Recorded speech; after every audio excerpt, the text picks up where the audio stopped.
have ended up thanks to that overpass ban. This is a good example for people out there who always do the ban no matter which the opponent is. If you know you're the underdog, that's when you've got to take a gamble. You can't just stick with the oil. I actually think this is an interesting gamble from Astralis. Like, I don't put Nuke right up there. I would have thought they'd go with Comfort, go with Train at that point in time, say we're the best in the world on this. So they're gambling that because Fnatic never plays Nuke, that's going to be the advantage. So prediction then for the whole series? I'm going to go 2-0. I'm going to stick with it. I think Astralis is going to win this one. Even with the curveball? Absolutely. Right, it will be interesting because it almost feels like picking for a weakness, much like VP did yesterday, which came back to bite him with that new pick because historically Fnatic not great on it. But I as well am just going to say there's too many advantages here. Scary to doubt Fnatic again, but 2-0 Astralis. Thanks very much. Right, without any further ado, let's get into the first semi-final of the ELEAGUE Major here in the Fox Theatre, Atlanta. And to talk you through it, it is Henry G and Sadakist.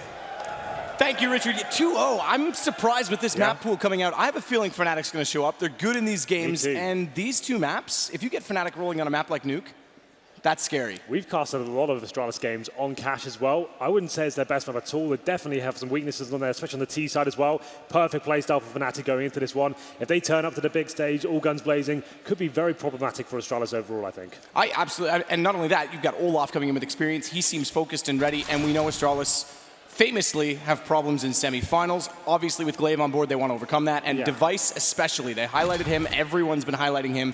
He's one in particular to be known to fall flat in these games. Well then, ladies and gentlemen, the first semi-final of the day, Astralis versus Fnatic, and what a map to kick it off. It will be Fnatic on the T side here, 4 sets of armor, and little utility to be fair, but Dennis, he's got that Desert Eagle, so can be very powerful for these opening picks. He'll be towards B for now, but you can see, actually surprisingly, Astralis with a heavy A setup, that's normally going to be in a retake position. It's B that's got weaker presence there, and Glaive's been headshot to kick things off. Eagle hold toward the low HP, but Dennis actually hits the shot over top of Twist's shoulder. They push through, and he's looking for a luck shot through the garage door. But rotation's coming in. Playing a B retake is a risk. That's not something we normally see, and it's not going to work out. It's such a tight position to get back into. A 5 versus 1, and Crims, he'll take down Dupree. This is the exact start Fnatic need, and they want on Cash, a map they are also very good on. So just to elaborate on Matt's point there, the reason we describe Cash is more of like a hybrid map. It has versatility to it. You can play it like Fnatic's kind of playstyle, working in the default units and actually just working picks, going them together as a 5 like they did just then. You don't have to have a diverse strat book to be good on this map, but it certainly can help as well and actually allow you to find entrances into the map that weren't necessarily available for finding picks. I think we have a slight technical pause here, so let's elaborate on that pistol a little bit more there. Desert Eagles and Glocks towards the B-bomb side. No utility really purchased whatsoever. Astralis actually went for heavy A presence. The reason I say that's normally less common than what we normally see, which is normally the A retake, is because that bomb site normally is a lot easier to retake than B was. And we can see an example of that. Exactly what happened in that round. They couldn't really get back in towards B, couldn't find a single frag. As soon as Glaive got a headshot at the start there, the retake was pretty much over. But we are back into it, and it's going to be 1-0 to Fnatic. I would assume there'll be a force buy from Astralis going into round number 2 here. There is indeed. Oh, interesting though. All 5 players have armor and upgraded pistols as well. So for someone like Device as well, he wanted to keep his money a little bit stronger. If they lose this, which is quite likely, he won't have that open the first gun round. Yeah, big problem. It's not like they get the injection or the early buy option on the CT side, so they've got to consider that. But obviously, they feel confident in their firepower and the rifle game.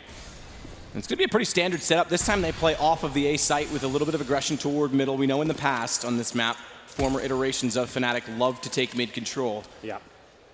But Xyp9x does fade off toward the A site. Bomb dropped as well. Fnatic take no chances. They don't want to get anti-ecoed in this situation. They're just going to sit back and hold for picks. Still a minute and 26 to work with. Haven't even really peeked, to be fair. They're not even boosted up inside a middle, but Crims inside of the door is waiting for information from A main, and Disco's heading that direction. It's Olaf that's probably going to push mid late, I would assume. Try and wrap in on them. Nope, joins the firepower, so it'll be all 5 in. And Xyp9x, KRB now spotting door open. He's going to have a lot of pressure applied. He's got to watch behind red crate. Tries to fade off, 5-7, headshot potential. That nade in the tag, 2 HP already for KRB. He's hardly seen anyone. And he's going to get the shot either way. Hits Twist on the way through. Lovely bullet from the Deagle. He's got low HP in front. They're doing well here, Astralis. Device and Xyp9x finding kills. Crims, he's on 8 and Olaf's on 4. They may pull this back. Never mind saving money for the early buy in AWP. There's no bomb plant. 46 seconds. Astralis have held off in Xyp9x position. Easy shot for Olaf. In behind quad, it's Crims AK. He's got to hit every shot perfectly because 1 bullet and he's gone. KRB's low, doesn't even matter. Zipix is there. They go 1-1 right off the start. Them Danes and their pistols, they seem to put it off every single time. Astralis is some of the most talented Deagle players especially, and they managed to just hold off the attack towards A. Like we said, Fnatic's execution potential, not as great as some other teams. You could see they did a basic approach, smokes towards the highway and towards the quad area as well. We didn't see any Molotovs really used or a flashbang. They're just trying to stick together and refrag there. But as soon as that first frag comes in from KRB, you can see them panicking a little bit, and then they just pounce at that point. All of the Astralis players coming in with the 5-7s of Deagles, doing a lot of damage at that point. In the 4-on-2, Fnatic had no chance, didn't have the HP to work with. But of course, they will be force buying in return here. It will be an upgraded Arsenal of pistols here, Deagles and Tech 9s, no grenades though. So it worked really well for the CT side, but you can't really enter the bomb site at all with no grenades whatsoever. Yes, you can get a couple of Deagle picks, but it's very unlikely you can win the round. Glaive opens things up, he takes on Olofmeister, Disco Doppelman boosted up at this point as well. This is a great position to try and find that first pick, but when the CTs have a 5-on-4 like this, they don't really need to go for the control at all. They can leave middle and allow them to just get this area and not actually give them any sort of area to pick whatsoever. Dennis with bomb. It's going to group back over toward A once more. Smoke will slowly dissolve. No smokes left. Oh, take that back. There's one. Glaive has it. Zipix tosses out a Molotov instead, but they don't have much to hold off that A site, so timing is going to be everything. But that said, there's nothing on the Fnatic side to isolate these rifles. He's in such a great position. Got the rifles as well. 3 AKs and M4. They can just hold back, hit the shots, wait for the teammates, establish the crossfires. Easy shot there for Device. Get to the info there as well, and the final 3 players towards A story. KRB line up through the back of the forklift. Still awkward, but the second shot's perfect. He'll take twist. And they'll go 2-1. Fnatic no bomb plant.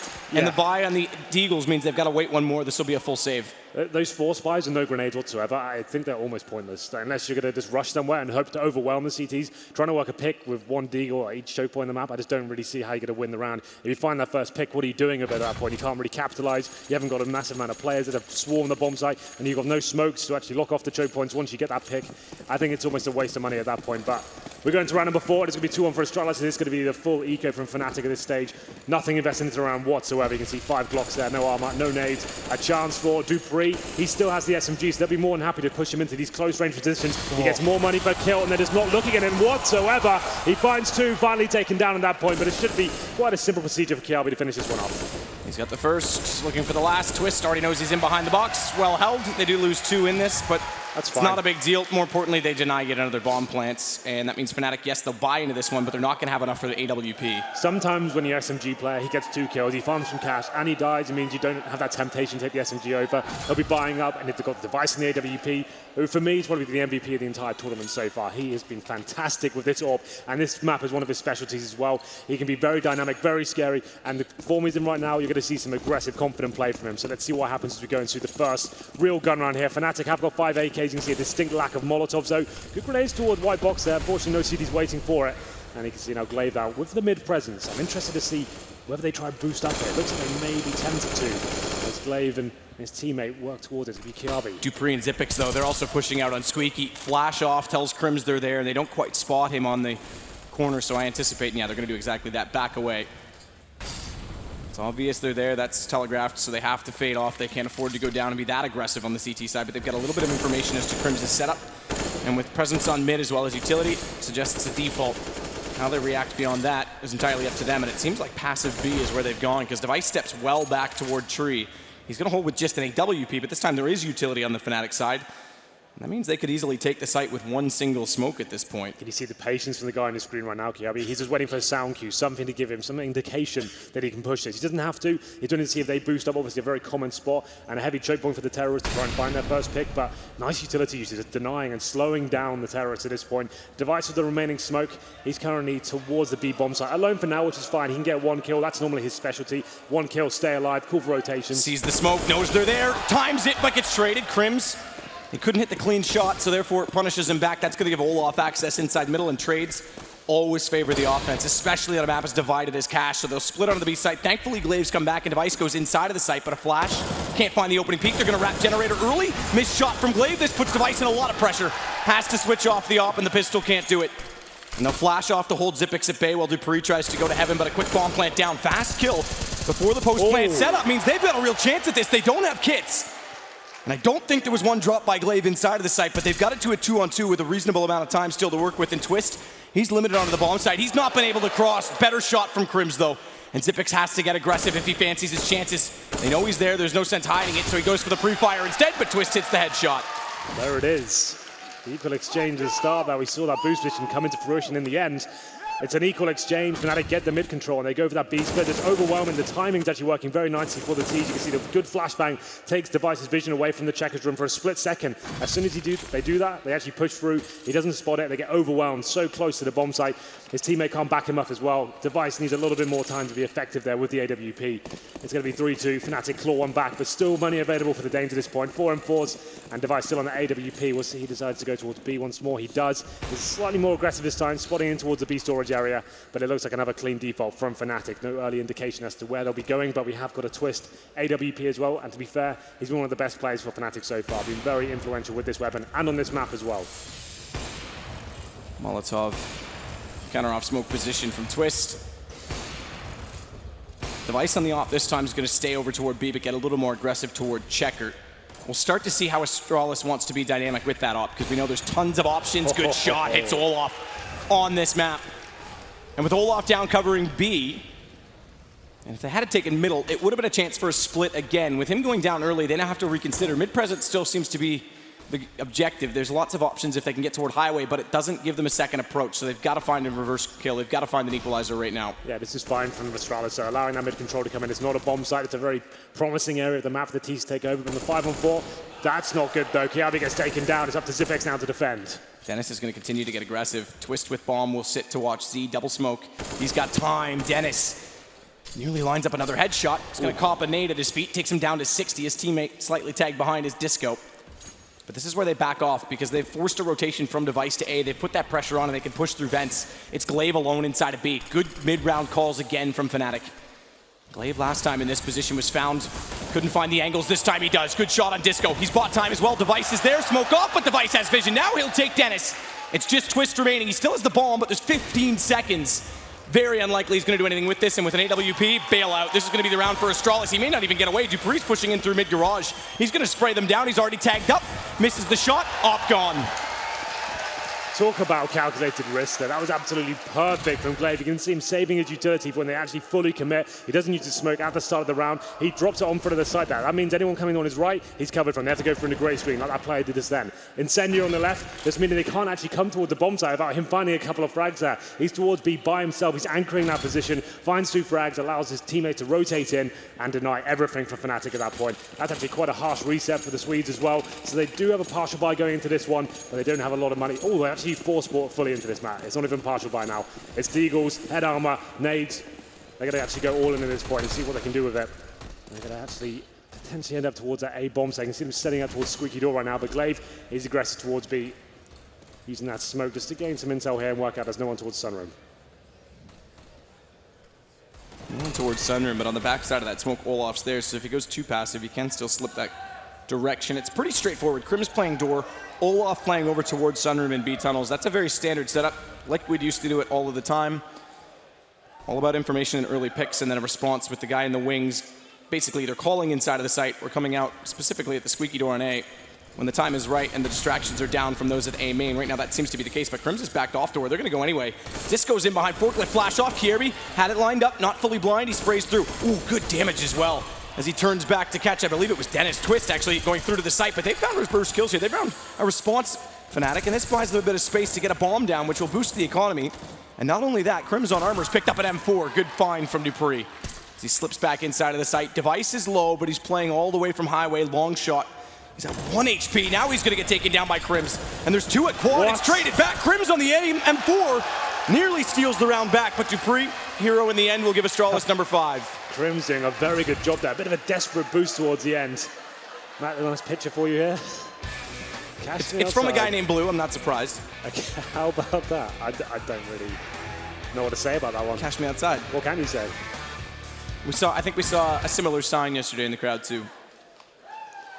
regardless, still a very promising round from Fnatic overall. The bomb goes down, the boost comes in. You can see why Crims has to jump and fully commit. The Molotov lands at their feet while they're boosting. He finds 2 kills, comes down to the 1-on-1 in the end, but dupreeh, fantastic job there. Fnatic do dent the economy further of Astralis, but you can see dupreeh, this was the moment. That's a really, really nice shot from him to finish it off. Clutch moment, of course, and it will be 5-2, but unfortunately for Fnatic, the loss bonus isn't really there. Even with the bomb going down, they're going to have to take an eco here at this point, and it feels like it's a pause coming in. Tactical for Fnatic. An interesting time to take one. They're going to take another partial buy here, Matt. So they feel like they've damaged the Astralis economy. They want to keep applying pressure to it, not that they recover or stabilize. But problem is, Device Tellers an AWP. They've got the M4s out here as well.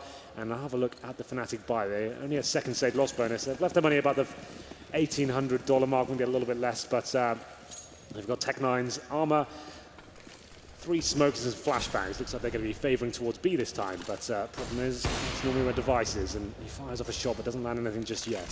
Switch position again, though, with Device inside of the site. Rather than him getting aggressive, it's Glaive that's going to hold from Checker. So Device can bait him in. Damage. Think about going back. Shots through mid, though. dupreeh lines up inside of smoke. Finds Twist. It's all on the call from his teammate. Olaf's outside of vents with 3 inside of B tunnel. So Glaive will be the next to be under threat, under siege. And he's going to be in behind the box, but no utility. Reading the economy well. He can get away with playing that position. Good shot. Device on the way through. This will cue them in. Watch Glaive to walk out. Olaf actually gets past him, so Glaive's got to go. He'll get the call. He'll wrap around, and there's Olaf in the middle. It's Glaive that does put him down in the end. 6 rounds now for Astralis, but buy incoming for Fnatic. Not much of a buy, Matt, I have to say. It's going to be Olaf Meister on $3,600. His teammates not much above 4. So, an interesting one. I'm not really sure what they're attempting to do with that force. That partial buy there didn't really bring much to the table. A lot of interesting economic decisions for Fnatic overall, but they do get 4 AKs, 1 UMP. Olaf has to get that UMP. They need some utility brought to the table here. So it will be 5 smokes available, but once again, lacking flashbangs, only having 1 Molotov, which is a very important piece of utility on a map like this. Lots of position to flush out, like MBK, quad, sandbags, for example. And they were going to boost up towards middle, but think better of it as Glaive makes his way towards vents. Flash in toward A main. They'll get a peek. They won't find much. They go for the boost instead. Fnatic Twist. He's still up on top of the canopy with a crossfire set from Disco and Dennis to see if anyone's pushed up close. They need the AKs to get an opening. They've been struggling to find them. That'll help. Disco Doppelin will find Glaive. And that'll open up mid again. dupreeh's already rotated into a position to play a passive hold from Z Connector, but that's smoked off. And as the smoke fades, does dupreeh fancy his chances? He's getting ever closer to the peak. Nades go through, but he can't find the headshot line up toward the vents. That second smoke leaves a gap he could play with. Device's timing. He's caught up close, but gets the deagle out. Can't find the next one on Twist. Nearly a sitting duck inside B, but they're overwhelming him, and Olaf's upgraded. He's caught either way. Doesn't need the UMP. Goes for the AWP. Gets caught by dupreeh. That pulls it back to 3 versus 3, but site is in the possession of Fnatic and Crims. He's got bomb down default. Kirby's still in mid as well, expecting someone to be holding for flanks. It's Twist that's already through and inside a checker room, so he's actually buying time just based on the mind games with Kirby. And money's middle of the road right now. If they lose one, they could force into the next the Astralis side, so they still should be going for this. They've got kits on all 3. They've got lots of time. And Twist, after waiting so long, gets caught by the late rushing in Kirby. A good trade from Xyp9x as well, and it's going to leave just Disco Doppelin. And he's removed. They're already on the defuse. Smoke out, but he's actually pushed through. The smoke haunts them. He denies the defuse. He actually evades Kirby, who thinks he's helping his teammate. All he does is help Disco, and Fnatic's going to get a 3rd round. You're absolutely right. It seemed like the intelligent thing to do there as a CT. I'll deny him any sort of vision, but you can see Disco Doppelin, as soon as the smoke blooms, he jumps through there and actually benefits him because the CT can't actually stop him. At that point, I think you just actually hold the checker room and just hold the choke point. Stop him actually having any vision and stop him running in. Don't provide him a veil to get through and actually deny the diffuser. Bit of a blunder there. You can see the intention of KRB, but I think just holding the angle, or even just facing at that point, just so you have information as to what's going on and take that chance of killing him. Still, though, they do kill 4 players at that point, so you can see the money still interesting for both sides. 3 UMPs for Fnatic going into round number 10 here. It's 6-3. Either of these teams lose this round, they're going to be on an eco, so this is massive going forward. But Fnatic do claw one back just about. Nade goes deep. Doesn't do any damage onto Twist. Previous tag, he's going to start to gather inside of A main, and they'll look for an entry with the UMPs. Fnatic's starting to get really aggressive with their buys. You mentioned it, those 2 partial buys with armor hindered them in the last round, and now with the lost round bonus accumulating the bomb plant, they're going to continue to buy, but they're not really chiseling it. I mean, Astralis, they do get low enough that time with Disco. I mean, it's still so close for them. They've got to build this back. They're facing a reset. And 3 UMPs instead. I'm going to force them out of the site. 2 smokes down. Xyp9x has to back away. They're going to play the efficient retake game, but Kjaerbye again, when he rotates up from highway, is finding picks every single time. Olaf gets Xyp9x, that holds off Truck, but the rotations now finally come out of the B side.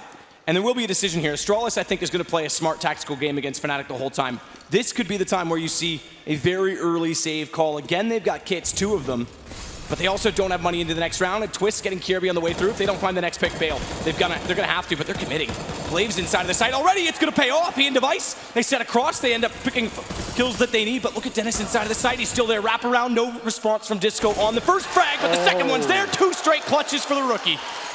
Lovely stuff from Disco Doppler once again. 2 frags to finish the round off. It was a nice retake from Astralis there, actually working very nicely as a team, pushing through those smokes. Fnatic are covering the bomb site quite nicely for you. I think they've worked out that's the weak part of the map. Device seems to be towards B. He's not really changing his position up too much at this point, so why not smoke off the bomb site, completely remove and segregate any CDs around remaining there. They're finding opening picks or equal trades at that stage, and that's a big round of pick up. That's what we mentioned. If Astralis off, they're onto an eco here, and it certainly is 2 P250s, 3 USPs, not force buying or even partially buying into this one. So Fnatic a chance to stabilize at this point. They've had a rough ride in terms of the economy. This will find in their 5th round, close the gap, and get some decent money in the bank going forward as well. So the objective of this one is don't let anyone go down. Treat this like a gun round itself. Drop the smokes you have, the little utility you have to work with here, and just try and keep all 5 players alive, bomb planted. Anyone who needs to go down as well gets traded out instantly. Device and Kjaerbye going to try and push up late inside of middle, but the break for Fnatic to pull this back to within 1. Dennis, quick kill on Device. Does he spot Kjaerbye in the corner? I think he certainly does, yeah. Strafe out, perfect headshot. Take no chances from the Fnatic side. Another well-executed kill onto Xyp9x toward the bottom of highway. Nade's going to do good damage onto Glaive. Dupree actually, rather, he gets found by the bullet instead. It leaves Glaive alive. I thought he was the last of that situation. Instead, he's at B. Doesn't even matter. Fnatic's already found him as well. 1 point difference. And Astralis with economy broken, it's their turn to try and claw back in because CT side, it's much harder to do so. And I don't think, no, they won't. Device doesn't have it. They don't have an AWP this time on the CT side. They're $50 light of buying glass cannon for Glaive, and he was never going to do it anyway. It's disco time, Matt. You like a dance, don't you? Only with you, Henry. Okay, well, I'll see you later then. But still, it will be Fnatic now with firm lead to keep all 5 players alive. That was exactly what they had to do, and you can see they were very efficient there. Didn't give much away, made sure they actually got information to start, waited for the first mistake to be made by the CT side, then capitalized and pushed forward as a unit. Fast push from B this time from Astralis. Xyp9x and Kjaerbye already get to Sunroom. They're not going to see anyone, and this is going to cause an early rotation from Device. This is smart because they're going 3-door with Salesman in the middle. Device and Crims are going to throw crisscross, try and sell event B fake, but they're already in. They're going so fast on the Fnatic side. Never mind the fake, never mind the push back out, and they've got 2 kills, and it's already a save. They're already backing off. Astralis is going to give up the round within the first, I would say, 30 seconds, and the bomb's going to be planted. They've already decided we got a tie game. Fnatic pulls this back to 6s. Nice little set piece there from Fnatic. I think that was a bit too easy for them almost. You could see them actually taking a lot of the attention off the map towards middle. The smokes that were deployed at the start. CDs can't really see what the hell is going on at that point. And 3-door, like you said as well, dropping the same smokes towards A, like we've been seeing in the previous rounds, finding the kills, keeping all 5 players alive as well. Really rough round from Astralis overall. You can see it was a force buy. They were lacking almost everything there. A couple of players on Famases, and it was definitely can be classed as a force buy in that sense, but they're trying to save towards CT spawn, the most common area on the map to save their weapons, and it looks like they're going to be challenged this point as well, and why not? And Dennis and Olaf are hunting towards this garage area. Not going to find a single kill as of yet, so actually looking pretty promising there for Astralis overall. It's actually worked out as good as it possibly could have done. Out the door, Twist goes, nails that first shot, not a lot Glaive could do about it. And his teammate as well, Dupree. Actually no presence in terms of the smokes towards A whatsoever. This came out dry, and I'm just hoping that the focus will be taken towards middle. Actually worked out very nicely for them indeed. They tied things up. It's going to be 6-6 at this point, and we do, of course, have those saved weapons from Astralis going into round number 13 here, but so far, no one really running away with it. Astralis had the great start after losing the pistol, but Fnatic have been relatively convincing. Now we're starting to warm up. Disco Doppler, and you have to say the MVP for Fnatic so far. So 6-6, and they have to make a call. Again, they're not going to have an AWP, but they do manage to save. So again, they're playing the long game, Astralis, with discipline. Watching Fnatic beat Astralis in a bar in Gothenburg, that's the home of Freiburg, but Sweden is the home of Counter-Strike. They prove it time and time again, I have to say. I imagine there's many bars in Stockholm right now with this game on. Yeah, this is a big one.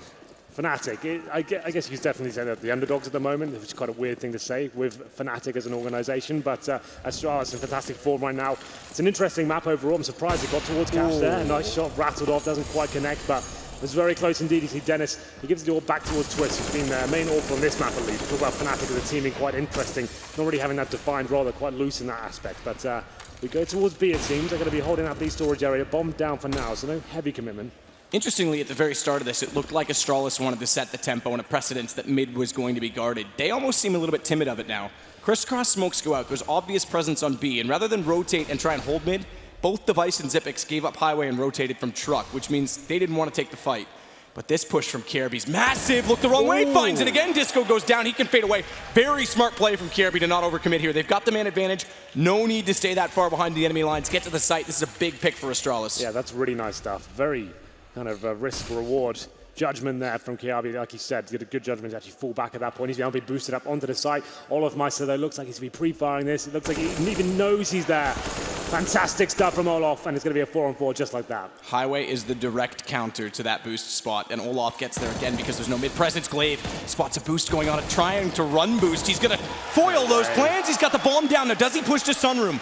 Does he fancy getting there in time? They know it's Olof inside of mid. He's found it's only Dennis, but look at Dennis's position. He's also underneath them in the site. That's going to give it away. Xyp9x goes down. Dupree's still there. They don't overcommit, and a good round from Astralis, and props to KRB for staying very disciplined. Bit of a blunder from Fnatic, I have to say. So Glaive goes with that push towards B. Let's have a look at this right now. Why is Twist the first one to commit with the pistol? Why is Crimson not instantly there to take him down? That should be either phase at the same time or fall back. Not the AWP, pull your pistol out and hope for the best. That was a little bit rough for Fnatic there, but Astralis, it all came down to KRB's first pick, trying to funnel him towards that B site. While he's doing that, Glaive's pushing in, so some aggression coming in. That's what we like about Cash overall. He has the option for the CT to go hunt for frags there and actually take some duels. And as long as you're confident with your own aim, which players like Glaive and KRB certainly are, you can find those initial picks. But all back out for Device. I want to see him get a bit more aggro here. We have seen him be quite contained, and he's actually going to be towards A. Okay, so he is changing his position up perfect. This is what we wanted to see, towards Squeaky Door, hunting for a kill. I'm not going to find anything just yet, but he could commit and actually peek towards T-Spawn if he fancies it. And it looks like he might just do that.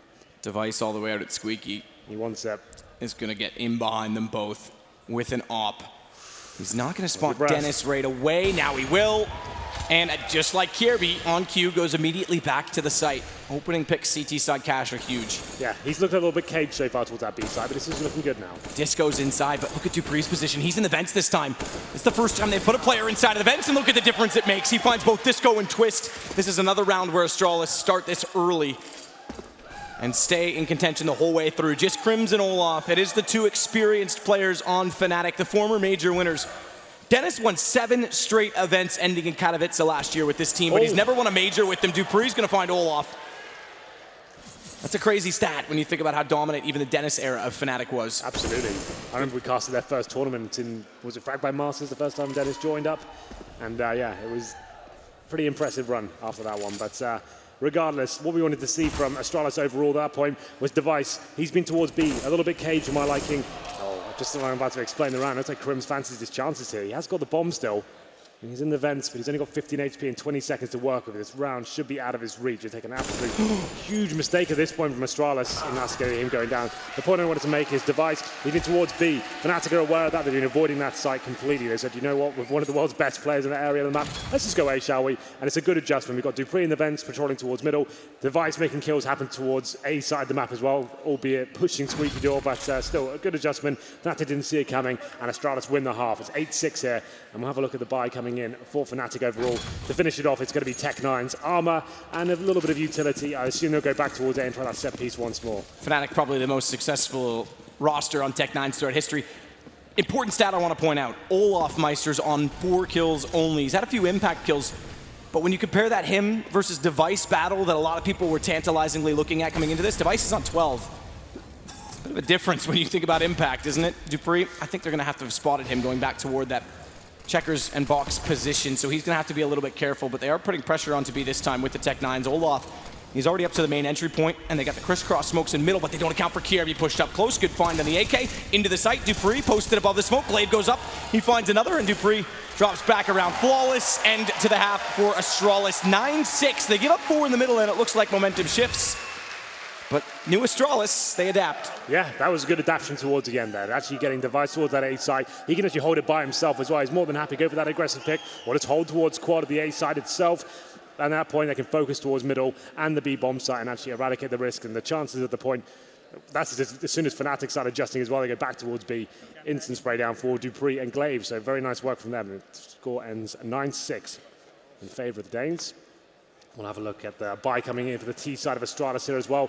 We can talk about the options for cash as well. Most teams do favor towards the B side, like a lot of maps. You almost guarantee the bomb there, unless the CT gets absolutely sick with the USP and actually finds that first kill. But a comparison for you, ADR, not great for all of us at 35. That's very low indeed. 4 kills, 13 deaths. At one point considered one of the very best players in the world. Oh, the best. Yeah, I guess that's a very fair statement. Going for this game so far, been quite quiet, but can certainly recover. As we get into this, it's going to be 5 sets of armor for the Danes and a default setup as well, so that's an interesting one. This is quite common from the CT zone, trying to challenge at the start there, but Glaive and dupreeh mow them down, and nothing else has to be done. You don't have to rush at this point, hold up, wait for the CTs to go hunting for map control, and try and make a move on the map, because at this point you've got so much time to work if you don't need to rush at all. And what a game from dupreeh. We start the second half, round 16, he's got 19 kills. We just saw his stats in comparison to the bottom side of the Fnatic roster. Xyp9x again that seems to be struggling to find the impact, but he's playing support roles and boost for push. Yep. Not a run boost position, so obviously NOA style almost on Dust 2, peek us, and we've got 2 players to fire at you. Yeah, they're just waiting for the next mistake to come in. The CTs can't really sit back. They've got 2 towards B right now. Twist alone for the A side. You can see Xyp9x and Squeaky Door waiting and is listening out for any sort of tells there's the push, and the brothers on the floor, unfortunately, taking down Olaf Meister and Dennis. It's going to be a 5-on-3. And 50 seconds remaining. They'll start picking up the bomb momentarily. Like I said, no grenades available, but at this stage, it has been quite disciplined for Fnatic. I expected someone to slip up at one point, but towards B, Astralis will be ending up, it seems, as well. And Xyp9x, I think he'll just be the sacrifice towards the A side of the map. Anyone who's there, stop the rotations. If he finds a kill, it's amazing. So if we look at him right now, you can see he's actually on the A site. Disco's going to be pushing up, though. Watch behind box. Have to check this on the pistol round. Glaive, he's got to be the one to do so. They're going to overlook it. This is a massive chance. Missing shots, though, Disco. He's got to hit those. Oh, dear. It's a panic at the Disco because he can't get anything. Glaive's going to put him down in the end, and it's Astralis inside of the site. Twist. He's not going to have any chance in this. No kit, bomb planted. He had every opportunity. It was on a platter. Yeah, it doesn't get much better than that. And now we have Twist with no kit, no nades. Retaking in. He did find that kill on Xyp9x, who was faking towards Ace. He's a little bit late on the rotation here, but yeah, Disco Doppler, that was a bit of a nightmare after so many successful clutches here. That was potentially the biggest round so far. He can't deliver, but Twist's trying his best. Kiabi takes him down. So a nice round from Astralis overall. Got a little bit interesting towards the end there. Disco Doppler from Checkers. This is the little stack they had going on. So the reason the CT's push is to get map control as well. If the terrorists are potentially rushing, you can run into them and get an equal exchange at that point, get early information and stop the rotations quickly. But they run into a stack and you see Astralis almost anticipating that to come in. It seems like there's quite a few mind games based on the B-sided pistol, which is usually the dominant style. We saw 2 different approaches to it. Fnatic, they actually rushed B, but Astralis stacked up on A as opposed to playing retake, expecting that it would be the opposite. It's kind of like the whole bluff when you're playing, cards. In this time, they sit back and wait for the aggression, and Fnatic does go for it, and the boost catches them off rather than the take on A. So both have had different approaches to that. Going to be a boost for Olaf. Yeah, and Twist opens things up, takes down Kiabi as well. And, okay, I was about to say, Device had the Bizon. Arguably the worst gun in the game, but yes. He buys it up. He does manage to pick up Kiabi's AK though, so maybe that's a good exchange, a decent deal for him overall. But the opening pick for Twist, he is a very good scout player indeed. Finds something for Nats to work with here.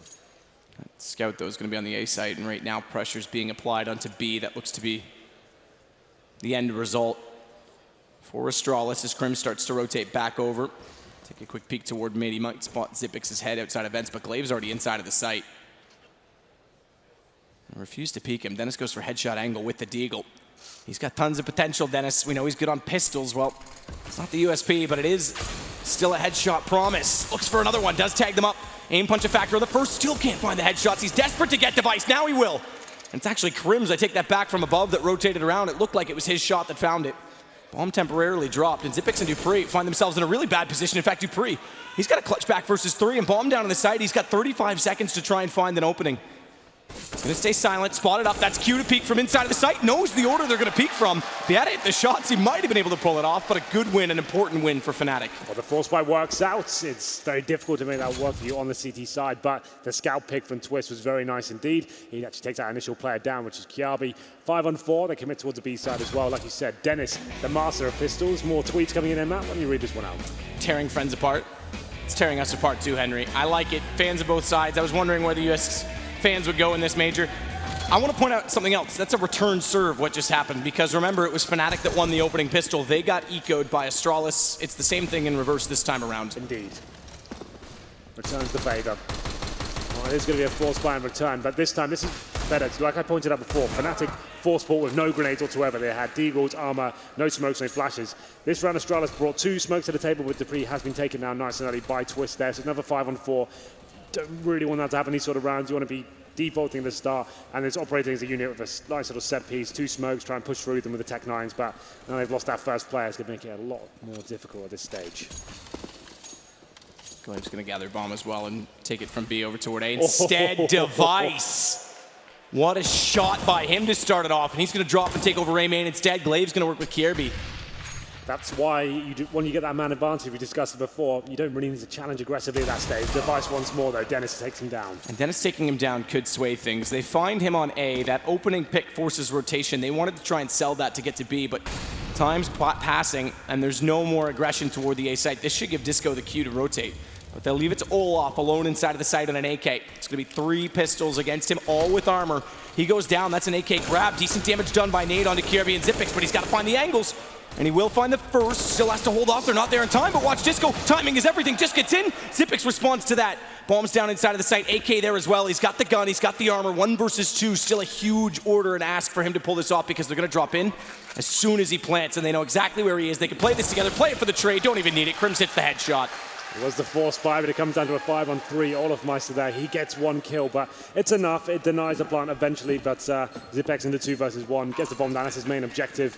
And you can see they're just sticking together. That's the way you play CS in those sort of retakes. You want to stick together, give him 2 targets, and as soon as he faces, you take him down together. But that was the initial pick. Dupree, taken down by Twist, but he actually rotated back towards A storage. That's what I was saying. When you have that 5-on-4, you want to keep the range nice and long. You don't want to actually be facing the terrorists until they fully commit to the bomb site.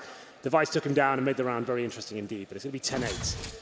And it should be a full eco at this stage for Astralis. You can see some PT50s purchased. It will be Dupree on the Desert Eagle as well, but not really many options for them. Maybe a smoke towards the A side, flash through, hope for the best, try and get a plant. If we get that down, that'd be amazing. All persevere for Fnatic, but they have 5 rifles. Should be a clean round for them. Olaf's gone mid-vents. He's got lots of map control in that position, covers off 2 approaches. Oh, can't quite spot the feet, but he'll hear the deagle shots instead. Doesn't want to drop out yet because he still considers that this could be a split. It's actually, again, another sales pitch to try and force rotations and get bombs down. That's Astralis' goal at this point, especially in this round. And the next, they're going to get $2,400 if they don't win this one, which we don't expect they will based on the buy. But that $2,400 is going to leave them light of an op and armor on Device if he wants it. Disco's going to start it off by catching off Glaive in mid, so they have to bust out door, but they need to get some commotion going inside of the site. They don't have utility to do it. They've got to overwhelm Dennis and hope that Crims misses some shots. That's not going to happen. Dennis and Crims hit both shots. Bomb goes down, no plants. And I'll just confirm my math here, because I don't think Device has enough for the armor as well. Okay, they're going to go, yeah, AK, because he didn't. He was just light of it, so didn't want to go glass cannon on the T side. I think that's fine, though. They can run the set pieces here. We know Glaive has brought in a lot of strategy to this team. The 5 AKs, all the utility to work with as well. I'll be interested to see what they present on the first gun round here. It's going to be rifle on rifle. No orbs purchased at all here. Fnatic with a clean round in the previous.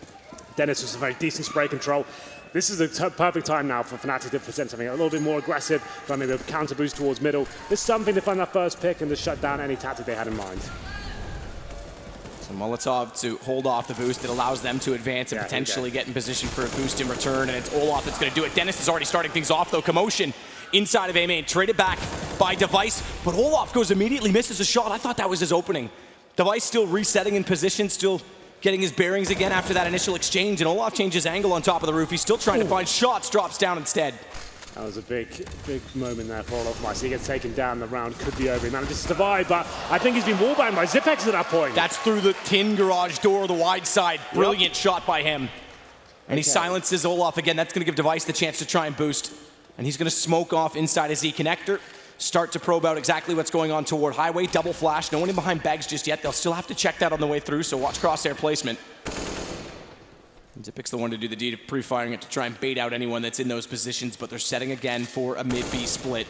And Doplin's going to give up at this point and holding mid and actually get over toward B early. He sits outside of the heaven position toward T, but Twist up close He better hope for 2. He needs 2 on the way through. If he can't, he's going to have a huge problem. Goes aggressive. He gets the 2, and he gets the bomb as well. It's traded back by Device, but now there's a chance for rotations. As Disco tries to desperately spray through smoke, they can still get bomb in position. As Crims gets up toward Heaven, he'll be able to hold off post-plant. That's going to lock Device down on top of the platform. So Xyp9x becomes the key factor in the post-plant position, especially if Device is going to do that and get caught. Gets a little bit lucky to get positioned with the smoke out. He can actually finally cross. This gives them a better chance to hold this off and bait in. Fnatic use the time to their advantage. Fnatic has kits on both, but no more utility to try and get in. And Xyp9x and Device know they're both toward that side of the map, so Xyp9x is going to back himself up toward the vents, hold the angle for both. Device watches lower. He can just see enough information to get up, or hits the headshot as well, and that surely is the round as Disco goes in. Very well done from Astralis. Yeah, lovely teamwork there. You can see them doing exactly what the teammates watching, covering the angles, and got good information as to where the CTs are. Here's the wallbang. We didn't quite see this. Olaf disappointed. Like, I was just saying at that point how well he did to fall back and not die. It was a really crucial frag. Twist recovered the situation. At that point, they lose Olaf towards middle. He needs to go get some information. Finds 2 frags as well. Gets the bomb down. Allows his teammates to rotate in. They just didn't really have much to work with at that point. They're trying to come in from CD spawn and Heaven as well. But like we said, the positional control from Astralis was very well done indeed. We go into round number 21. A very pivotal one of that. We've got Twist on the AWP. Olaf only on a UMP. And Crims on the Famas. So advantage towards Astralis slightly. I guess this AWP has to be a crucial factor here for Fnatic overall. Maybe going to be pushing in towards A here because they're getting quite close indeed. Not going to be flashing in just yet, but the AWP's going to be positioned towards the B storage area. He'll be backed up by Olaf Meister and UMP as well. Point out a small subtlety that they're doing, as we just saw in that setup, with Kirby hugging that corner, playing beside Device. So many teams try and bait and switch based on the flash push into A main, then they play behind the box, but we see teams pre-firing, and everyone knows the crosshair placement for the headshot in behind the box. So instead, Kirby sits in the wall. He'll slide out because the flash won't go that deep. It's a slightly different approach, but it's just different enough that it can catch teams off. So smoke towards Z again, double drop over toward mid, and Xyp9x has come back around to Molotov in toward the vent. There it goes. That's going to go over the top to the left. That clears out anyone holding that position. Second Molotov's going to clear out sandbags. All angles already covered off inside mid. They can work toward highway. Very good execution with utility from Astralis thus far. Yeah, uses a lot of grenades, but eradicates all risk. You're Molotoving towards white box, the sandbags, and then vents as well. Means the CTs that they have to face, or just allow you to have it completely in Device. So he's looking for this first pick, but he thought he's going to be flashed at that point. They're going to smoke off towards CD spawn, I believe, as well. That's a really strong smoke to use. Then you can concentrate towards the A side itself. Xyp9x coming out the door at the same time. This is looking very promising. Good crossfire set, but the smoke's off means Olaf's got to push. He's low on HP. That gives Device the angle, and Disco gets pushed from A main at the exact same time. He can't snap back fast enough to find Xyp9x. It's Twist alone. And Astralis looking to get up to the 12th round as Twist gets closer. 1 versus 3 on the AWP, and Device holds a tight angle. That is beautiful counter-strike right there. Just breaking that round down completely, kind of talk you through it as they're doing it. They get that mid control. They eradicate every single risk towards middle. They obtain mid, 2 smoke towards CD spawn. That stops any rotations. And the CTs that are waiting towards truck, let's say an AWP, they have to push through the smoke, as you saw Dennis had to do there as well. Xyp9x is waiting at the door. There's so much aggro and attention going towards highway and the A bombs at itself. As soon as they've done that, he opens up and he opens fire to any CTs that are trying to defend in that area as well. Fnatic have no idea what's going on at that point. A big round to pick up. Fnatic full eco. Chance to go to 13 rounds already for Astralis on Fnatic's map choice. It definitely looked the class of the game thus far. Olaf's still struggling. 5 kills. He's only gotten 1 since the start of the second half now. Not the Olaf we know. Xyp9x, he's trying to spray through. Kill feed got written at the same time. I thought he actually hit it, but it was Kirby from A main, and they actually evade the bullets going through as Xyp9x gets desperate to try and find them on the other side of it. And I think they want to try and push up for this gun, but Glave's holding it. You're right, that nearly hits. Watch the flash timing. Panic because he has to turn around, then dodge his own flash. Olaf nearly capitalizes, and now they'll go for the boost instead, but they've gotten kills back the other direction. Yeah, I was about to say, Astralis need to calm down here. They both have an eco, still got him over a minute. Just hold up, it's fine, get together. There's going to be a 4-on-2 at this point. Twist and Disco Doppelin only with the USPs here. If they find another kill, I'll be impressed at this stage. So Disco Doppelin towards the forklift, and Twist sees towards the B side as well at this stage. All Astralis need to do is stick together, and they can still use this time if they really want to. Don't need to commit too early. And Xyp9x just isolating the bomb side there. Going to be opening up the door in his favor. And looking for that Disco Doppelin player. There he is. Going to be presumably taking him down momentarily. There it is. And it will be a 4 versus 1 now. Twist can't really do anything in this. Look for some confidence kills. Exit kills aren't even going to be presented to him. They're already hunting from behind. They're going out towards B as well. This is a nightmare. Yeah. run toward the site, I guess. They're at B. Is there a chance to slip in? We're not going to see a Ninja this major. I'm going to call it now. If we do, Adjun's in the final. I think everyone's learned the lesson now. Yeah, exactly. After the Snacks 1-5. Yeah, on Mirage, that was... I think everyone learned a lesson that day. Yeah. Yeah, Snacks couldn't believe his luck, but 13 rounds for Astralis. There'll be a buy on the Fnatic side, but it's going to be lacking in AWP. Remember the previous iteration of Fnatic? One of their strengths on this map was CT side, strictly because they were probably, even though you wouldn't think of them as a double op team, the best double op setup. So not having one of them, this is going to hinder them quite significantly. Well, we've seen some great strategy usage from Astralis so far. That previous gun round where they split towards A, you can see they've got a lot of understanding of the map and how it should be played. It's all about map control, pushing the CDs back and dropping those great smokes towards CD spawn and just pintering bomb sites and making the CDs look in all different areas. Major with the CS boys. That looks like a lot of fun map. You ever watch CS at home with your friends? No, I don't watch CS. I don't have friends, so... There you go. I'll be your friend if you want to teach me how to watch CS. Okay, let's do it. Okay, we can get that done. Perfect. Round number 23 comes in. There is a buy from Fnatic, 5M4s. They have got one kid as well, but you can see they are lacking utility overall. It's going to be Device now, mixing things up. He's got the AWP this time, so and a string to their bow as they go into this one. They'll be slowing things right down. I don't think this will be more of a set-piece mentality. It's going to be actually Device boosted up. Use that Molotov to stop the counter boost on the other side, and he'll be trying to pick towards a connector as well. And Molotov goes towards Vents from Zipex, and Olofmice is waiting for it as well. He's going to get, oh, that's a real nice setup there. They know Olof's there, he's low HP as well. They're going to keep applying the pressure. Can Kelly get the kill? He can't. Taken down by Olof. He has to step up. He's got to show up in this game at some point. His team's done well to hold them in this. Of course, they can't have. I mean, they've got lots of experience, but he'll stand on firm ground toward B. What is that from Device? Fast peek on an AWP. Dennis is up close, nails the shot. And again, they fall away. That equalizes it, and it spreads the defense out. Advantage Astralis. That looked disgusting. How is Device doing it at that sort of range? He has no idea that Dennis is pushed up there, but he brings the kill back in towards his favor. So we know Olaf is low. He got flushed out of the vents there. You can see the way they set that up. Molotov in the vents, Molotov in checker means he has to run through fire at that point. And the idea is the T's are waiting in towards B-Store to take him down. They couldn't hit the shot. He actually gets one in return. They're still a 4-4, which at this point I'd say still heavily favors towards Astralis. They have the AWP. They have 3 smokes remaining as well. And they actually have 35 seconds to work. It will be some sort of B split coming in here. You can see on your map right now, 2 players towards B and 2 going towards events. They get this first pick, they're in. It's over. Twist. He's trying to dance behind the box. Olaf's just getting there now. He's got high ground. They're going to push through. No, okay. I thought Dupree was going to go to tree. Good shot by Twist to hit him. Olaf found Device beforehand, but this gives Glaive bomb and sight. They're down a man, but they've got ground. And Zipex again will be the key in this because he's the one that gets to back away. Unfortunate for him, once more, he won't have pressure from Vents. He doesn't know that yet. Unfortunately, last time they had all the information for him. He could watch the entrances. This time he won't be able to trade quite so quickly. Still he finds it. Stepping up when it matters. He's had the slowest performance of anyone on the Astralis team thus far in the tournament, but now he's arriving.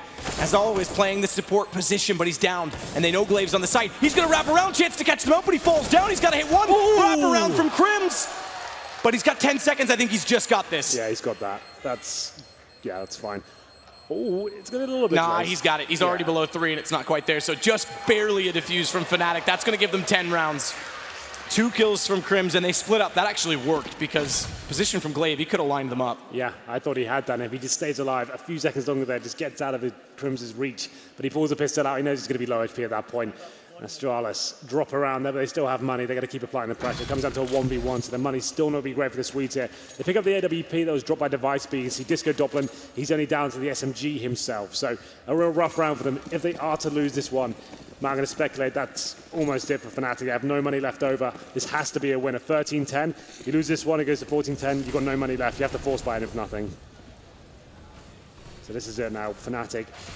Unfortunately, he's our first pick. I was about to say, need this round. And Disco Doppelin, the SMG player, he's punished first.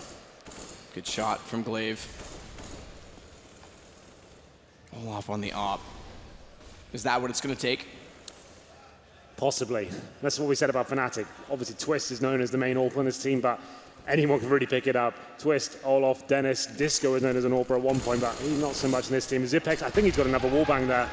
Actually, through the door, he's taken down Dennis through smoke as well.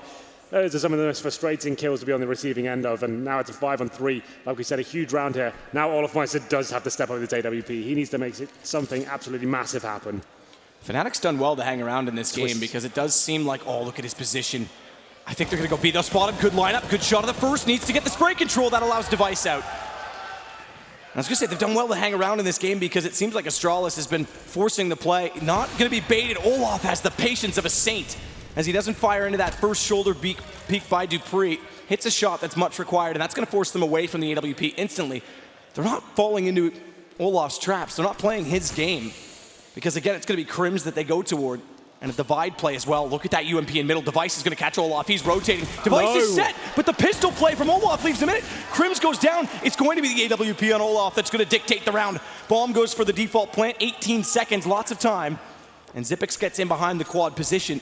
But Olaf, is he actually already bailing on this, or is he going to go highway? He's got no kill. I think he's just going highway to see if he can get the pick. They know he's towards CT spawn. He's hoping someone makes a mistake at this point. Could very well happen. That smoke, they might think they're covered. He's in the connector right now, just looking for that first kill. But at this point, he's got about 5 or 6 seconds before he has to realize he falls back. But there might be a kill on the site. There's a kit on the site. Yeah, he gets the worst of both worlds at that point. Decides to fall back, loses the AWP, and we'll have a look at the money going forward. But that should be Fnatic out of this at this point. Only $1,400 coming in. No one above $2,500. That's actually the richest player, Dennis. Everyone else below $2,000. That's the shot from Device. But those opening picks, that does damage Fnatic the most. We needed Olaf to step up there with the AWP. He did good work to predict that Device was in towards connector. I thought that could be the crucial kill there. But as soon as Crims went down with nothing, not really much Olaf could do there. Low HP, no grenades, no defuse kit, and an AWP he wanted to save. And that's the reason he started to look that direction, because there was, if you could find the first pick, there was a kit down on the way to the bomb. But then he made the hesitation, and he who hesitates loses. He gets caught on highway, op down, and we know an op on this map in the right position in the right hands can be enough to sway around on its own. Is this the Astralis pause? So the other part of that, and for those of you who don't know, the whole story on that pause at Columbus, basically Fnatic said before the game, this will be an easy 2-0 in the quarterfinals. It's Astralis, no problem. And it was actually the other way around. Astralis had them 1-0. They were close to map point. I think it was 14 rounds when it was called. And Kerrigan called a 2-minute timeout at the time and basically said, if they thought it was an easy game, I gave them 2 minutes to think about that. And then they beat them, which is where the whole BM comes from. You got to remember, it was Flusha that predicated it, and it was Kerrigan that called it. So neither of those two people are here. But it does build a rivalry between the BM, it's pretty light. Just taking a pause at the game. I thought it was brilliant. It's funny, but like I think the interview earlier of Olaf, he's in a little bit salty about the whole thing. It's like, it's not that much of a big deal. It's just kind of, it's a little bit silly, but I don't know. I kind of like it. Like I said, anyway, Fnatic will be on the full by here. It'll be CZs, UMPs, and Deagles. It's a really rough round for them, and Astralis one away from map point here as well. That is be slowing things right down and trying to ascertain what kind of buy the CDs have right now. Like I said, it's just pistols and an SMG. Not really much you can do to even work a pick. Not particular stack coming in either. The question is, did dupreeh spot Olaf's feet? Yeah, I think he backed up to try and get a better angle, but Olaf's gone away from that position. The only weapon, aside from a hand cannon, is the UMP on Dennis, and that's over toward A. Xyp9x is at the door, and they are slowly going back in that direction from the Astralis side. 1 round away from map point, facing overtime point, which takes a lot of pressure off them. But they're in control. I don't think they're feeling pressure right now. Xyp9x will open up the door. That'll allow him to bounce the Molotov in behind the forklift, clear the position where Dennis was. That forces him in transition, and he gets caught from the open. Perfect team play. And they're going to use utility again to try and get Crims out of position. Flash over the top of red. That'll be the entrance as soon as the flash hits quad. Well timed from Xyp9x. Wraps in. Crims fully blinded. Astralis is looking so coordinated right now. All the kills in their favor. Just Olaf to find. It's going to be 15-10 for the Denmark side over top of the Swedish. Yeah, Olaf Meister remains, and not really much he can do here. I'm afraid 5-on-1, he's got no kit, no nades, no weapon, and he's towards middle and the bomb's down on A. This is going to be map point and indeed maybe the end of Fnatic on cash, because they go to the next round of $1,900 to add to their 0 total right now. So it's going to be a very similar buy, SMGs or pistols all round, and Astralis are going to be very aware of that, and they can just hold up and do more of the same. Just treat it like a gun round, shut it down quite easily. So Device searching to try and find Olaf, who's hoping desperately that's what they're doing, because if he can get 1 kill and get a gun, that benefits them massively. At this point, forget about giving away frag money. He wants the headshot, but that's found by dupreeh instead. And it will be map point for Astralis. I think there's a lot of delighted people about that. Well, we move on to Nuke next map. That could go, it's Astralis' pick, but that I still think could go either way. Yeah, I would agree. It is Nuke. But Nuke is still an unknown factor overall, I would say, in CSGO. But in terms of team play and executions, you have to say Astralis have looked like the better team overall.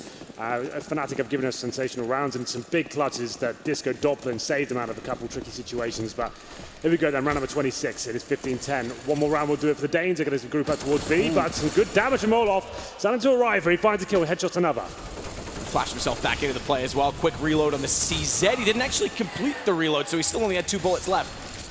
The animation didn't finish. As dupreeh grabs the AK, they'll back away. Good trade. As you say, though, there was decent damage done on device. That could have been hugely problematic for Astralis. Yeah, they try to finish things off. They had a simple play towards B, but Dennis has got himself in a very interesting position indeed. He's pushed out all the way towards A. He needs to multi-frag here. He's almost guaranteed 1. Can he get the second? And with the UMP, device is low. He has to hold up for Glaive to hit that shot. Smart and disciplined, Glaive nails it. That'll open things back up again for Astralis. If he finds both there and bomb, Fnatic has a real chance to find round number 11. Instead, though, they'll slow it down on the Astralis side. 57 seconds, no need to overcommit. Decent utility left on both dupreeh and device. Glaive not so much, but he'll deliver the bomb after they do all the work.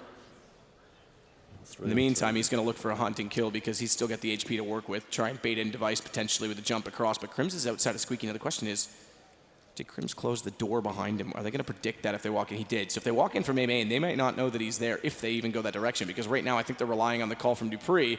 But in turn, Fnatic's playing off that information from Crims, which means there's 2 inside the B site. Disco, though, dupreeh slipped in behind him. Hasn't spotted him. He stayed so silent. Disco's going to go around outside of the vents. Now he's known, but is he found? Because he still has, 5-7, poor timing. He's got to go. Low HP, finds 1. He turns around. It's another. It's the right, perfect play from Disco with a lot of luck. And it's going to leave just dupreeh remaining. Flash his direction will buy Disco more space to get away and back into the corner. That baits in Twist, and Fnatic do find round 11. Somehow they make it work. Disco Doppelin finding 2 big frags. I have to say, you're absolutely right in terms of the luck factor there. He looked a little bit overwhelmed, but somehow the low HP players ran into his crosshair. He's managing to negate. As he pulls out the flashbang as well, he just has to commit. Very good shot on the second play there as well, but Disco Doppelin once again delivering for Fnatic. They're not out of this just yet. They will be able to force around this now. It's been much better than just pistols. You can see they've got a plethora of rifles there. 2 AK-47s, make it 3, and 2 M4s as well. So they're straight back into this. It's going to require 4 rounds in a row. And Astralis with that heavy commitment towards B at the start, I think that it is kept to the original plan. It is working the defaults, getting a pick. They would have been much better off, but they gave Olaf once that chance to kind of take them down. But Dennis, aggressive there towards Squeaky Door, doesn't find the kill. Quick taps through smoke, hoping to find someone on the other side. It's Twist instead that's going to get dupreeh. I said Fnatic had done well to hang into this game because it never really seemed like they were ever convincing to win it. Just suddenly they were getting more rounds than you would have thought watching the gameplay. And now, if they can start to accumulate them, they could still force out an overtime, especially here. I'm just going to peek at the money really quickly. Yeah, Astralis is break point right now. So this could put them to 13. And then, as we know, Astralis, we have to mention it. I think they've moved past it as a team, but this is the final boss for them. This is a semifinal of a major. It's when they struggle in these closing stages. Kirby's going to check out Cubby inside of middle, drop down. That gives them a bit of presence to start to work up toward highway. And I think this is going to be the A split because Glaive and Xyp9x are out toward default spot for smokes. I expect... I think they went highway and deep. I didn't see Xyp9x's lineup because I don't think they covered off quad for landing. Crims still has vision before the smokes even land. In fact, they go deeper than that. They both go toward trucks, so Crims can actually still play onto the highway. Lovely shot from Xyp9x on the way through. That's going to take him down. Open up device, who finds Dennis. It all plays into their hands on one single pick. And Disco Doppelin, those smokes have left him isolated, removed, and waiting for help to bail him out from B. Oh, wow. Device. That's timing. Yeah. Just as the smoke dissipates there, he managed to get away. Should be punished at this point, but Twist doesn't want to commit just yet. Device has a chance to reposition here, get a good angle. Gets it, but only does him down to 12 HP. And look inside of the site. Olaf's got Glaive. It's just Xyp9x. He knows they're coming from truck, but he tries to relocate. First headshot success. 13 bullets left in his magazine. Low HP on Twist, and he's pre-firing the angle. That's going to leave him with only 8 bullets. He's got to reload. Does he get it in time? Not quite. Olaf around the corner. Fnatic will find 12, and it's a broken Astralis economy. They try the A split once again. They've lost that first play at the start of the round. That's dupreeh towards B story. He's trying to show presence to that side of the map. Twist takes him down. They go for the mid control once again. The Molotovs are deployed towards connector, vents, and highway once more. They go for that A split. They just don't really have the firepower there. Fnatic can feel it coming. The smokes come down. They face highway, get the frag in their favor. Comes down to a clutch in the end, but still, you mentioned it before, Astralis have been broken. The money is now disintegrated. Fnatic now have a chance to really get back into this. From round 22 to 28, Olaf has gone from 5 kills to 12. 7 kills in the last 6 rounds. It's nothing extraordinary, but late in the game, Olaf coming alive, it's the scariest proposition that could face Astralis right now. They have got the overtime point, so pressure's off in that sense, but even for Nuke, him to get woken up and get awake, to roll into this. We talked about it with Cajun B yesterday from North, how he had to recover from map 2. It could be the same thing here for Olaf. Well, we've got some Desert Eagles here. These Danes known as some of the best Deagle players in the game right now. Still a deadly factor here. It's gone for the partial buy as well. They've actually got Desert Eagles head armor. We've said $2 grand, but it's going to be the first 2 frags of Fnatic here. They don't have to commit any further, can fall back to the sides at this point. Well, lineups there for Crims to find another toward Glaive. Taps for the headshot, can't quite get it. He'll make it into the vents, but he's greeted by Olaf on the other side, in behind the box. And Device will go back for bomb in a desperate attempt that because Xyp9x is inside of the A site now, they could still hold it off for a plant. He'll go the safest route possible. That means going squeaky door. And at this point, Fnatic doesn't care about plants. It's map point. They know they're going to buy in the next round. They'll wait. Dennis isn't going to overcommit, so boost slightly the economy for Astralis. But they were always in a position to grab an AWP in the next round anyway, so it doesn't change much. Fnatic knows that. Discipline, the better approach. Flashes out, trying to catch them off. Trying to hit a 1 headshot from Xyp9x on the Deagle. His teammate already gone, and Crims finding him. It's going to put Fnatic on 13. Semi-finals in Astralis map. Never something that's really gone too well for them. Never made it further than this stage of the tournament. And when you've got players like Device, that's quite a heartbreaking kind of sentiment to have. But we'll see what happens here. They started off so well, but 15-13 now. Overtime looking like a possibility. But Astralis are keeping calm. They still have 2 rounds to go before that happens. Should be able to get the AWP out if they so wish. So far, going to have 4 AKs, now 5. But they have got all utility to work with. We've seen some great execution from them so far. This 1 round will do it. But Dennis now, another new player to step into the AWP role. He'll be picking that weapon up, whether he has a decent spawn. He actually doesn't. He's just taking it over. And he'll be playing towards the A side of the map. Glaive looks for the pre-fire. That was lined up, but I think Disco was on the other side of the wall, back towards CT, so it wouldn't have done much. It would have gone through 2 walls, so it wouldn't have done much damage. KRB inside A main, they've not gone for the boost yet. That means Disco's flirting with the fact that the smoke's down in the main garage, and he's going to get toward the vents in mid. Good position. We saw him here before with the 5-7. And Olaf's aggressive at B on top of box. Twist will cover him off, try and get support, bait them in toward him, but that means Disco can pop out either way. It's a good setup again from Fnatic. This is a defining round. If Fnatic somehow pull this back, Astralis again, I don't know if they can recover from that in a series like this. Boost up for Device. Glaive's going to take bomb over towards Xyp9x, who does have a Molotov cocked and ready. Going to go toward the vents with that. That'll force Disco back, so it will open up middle for them.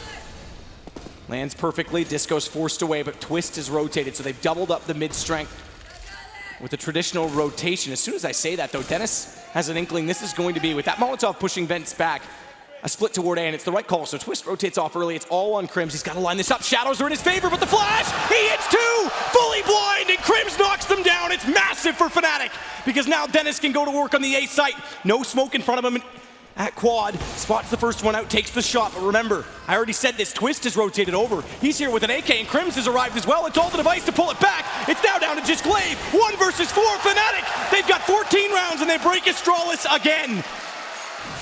My God, Crims stepping up there above and beyond expectation. I thought when the flashbang hits him straight in the face at that point, you think he's going down, maybe he gets 1 frag. They line up for him completely.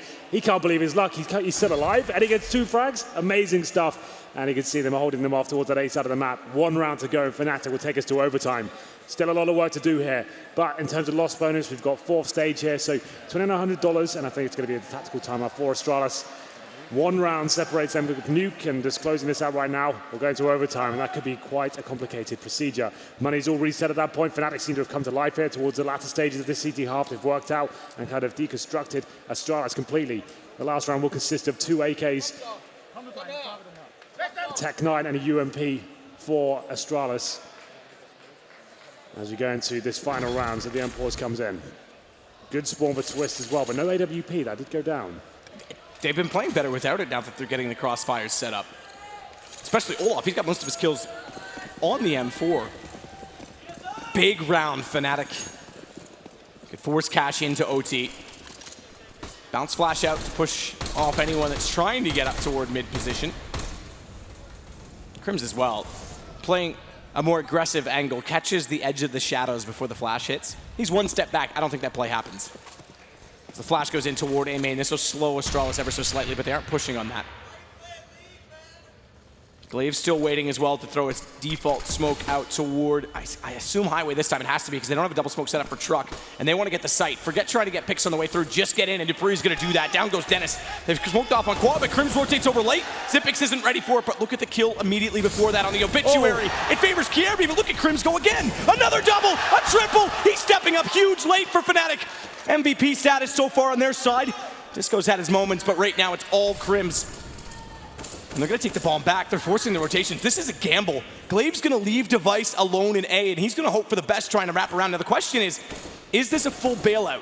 If Device spots 2 in A, I think it is, but right now Device hasn't spotted that, so Glaive has the option to wrap back through A main, and they work together, and I think that's the right call, and that's exactly what Glaive's looking to do. So Device will set, wait, patience is everything, but now he's rotated back. I think Device has made the call. Device has found the opening pick as well. This is going to hold Olaf. If Device can hold this down and Glaive can get there fast enough, it's a massive play, but Glaive is so scared, he's so timid. Go now. Now it's go. Now he spotted him. Yep, Glaive's on his heels. He's running 22 seconds. Device is still doing battle. He's low HP. Olaf's going to realize it the second he gets this kill, but he's not found him. Where's Device going? He's not in behind. Olaf does get it, but now he realizes bomb down on B, and it's a 1 versus 1.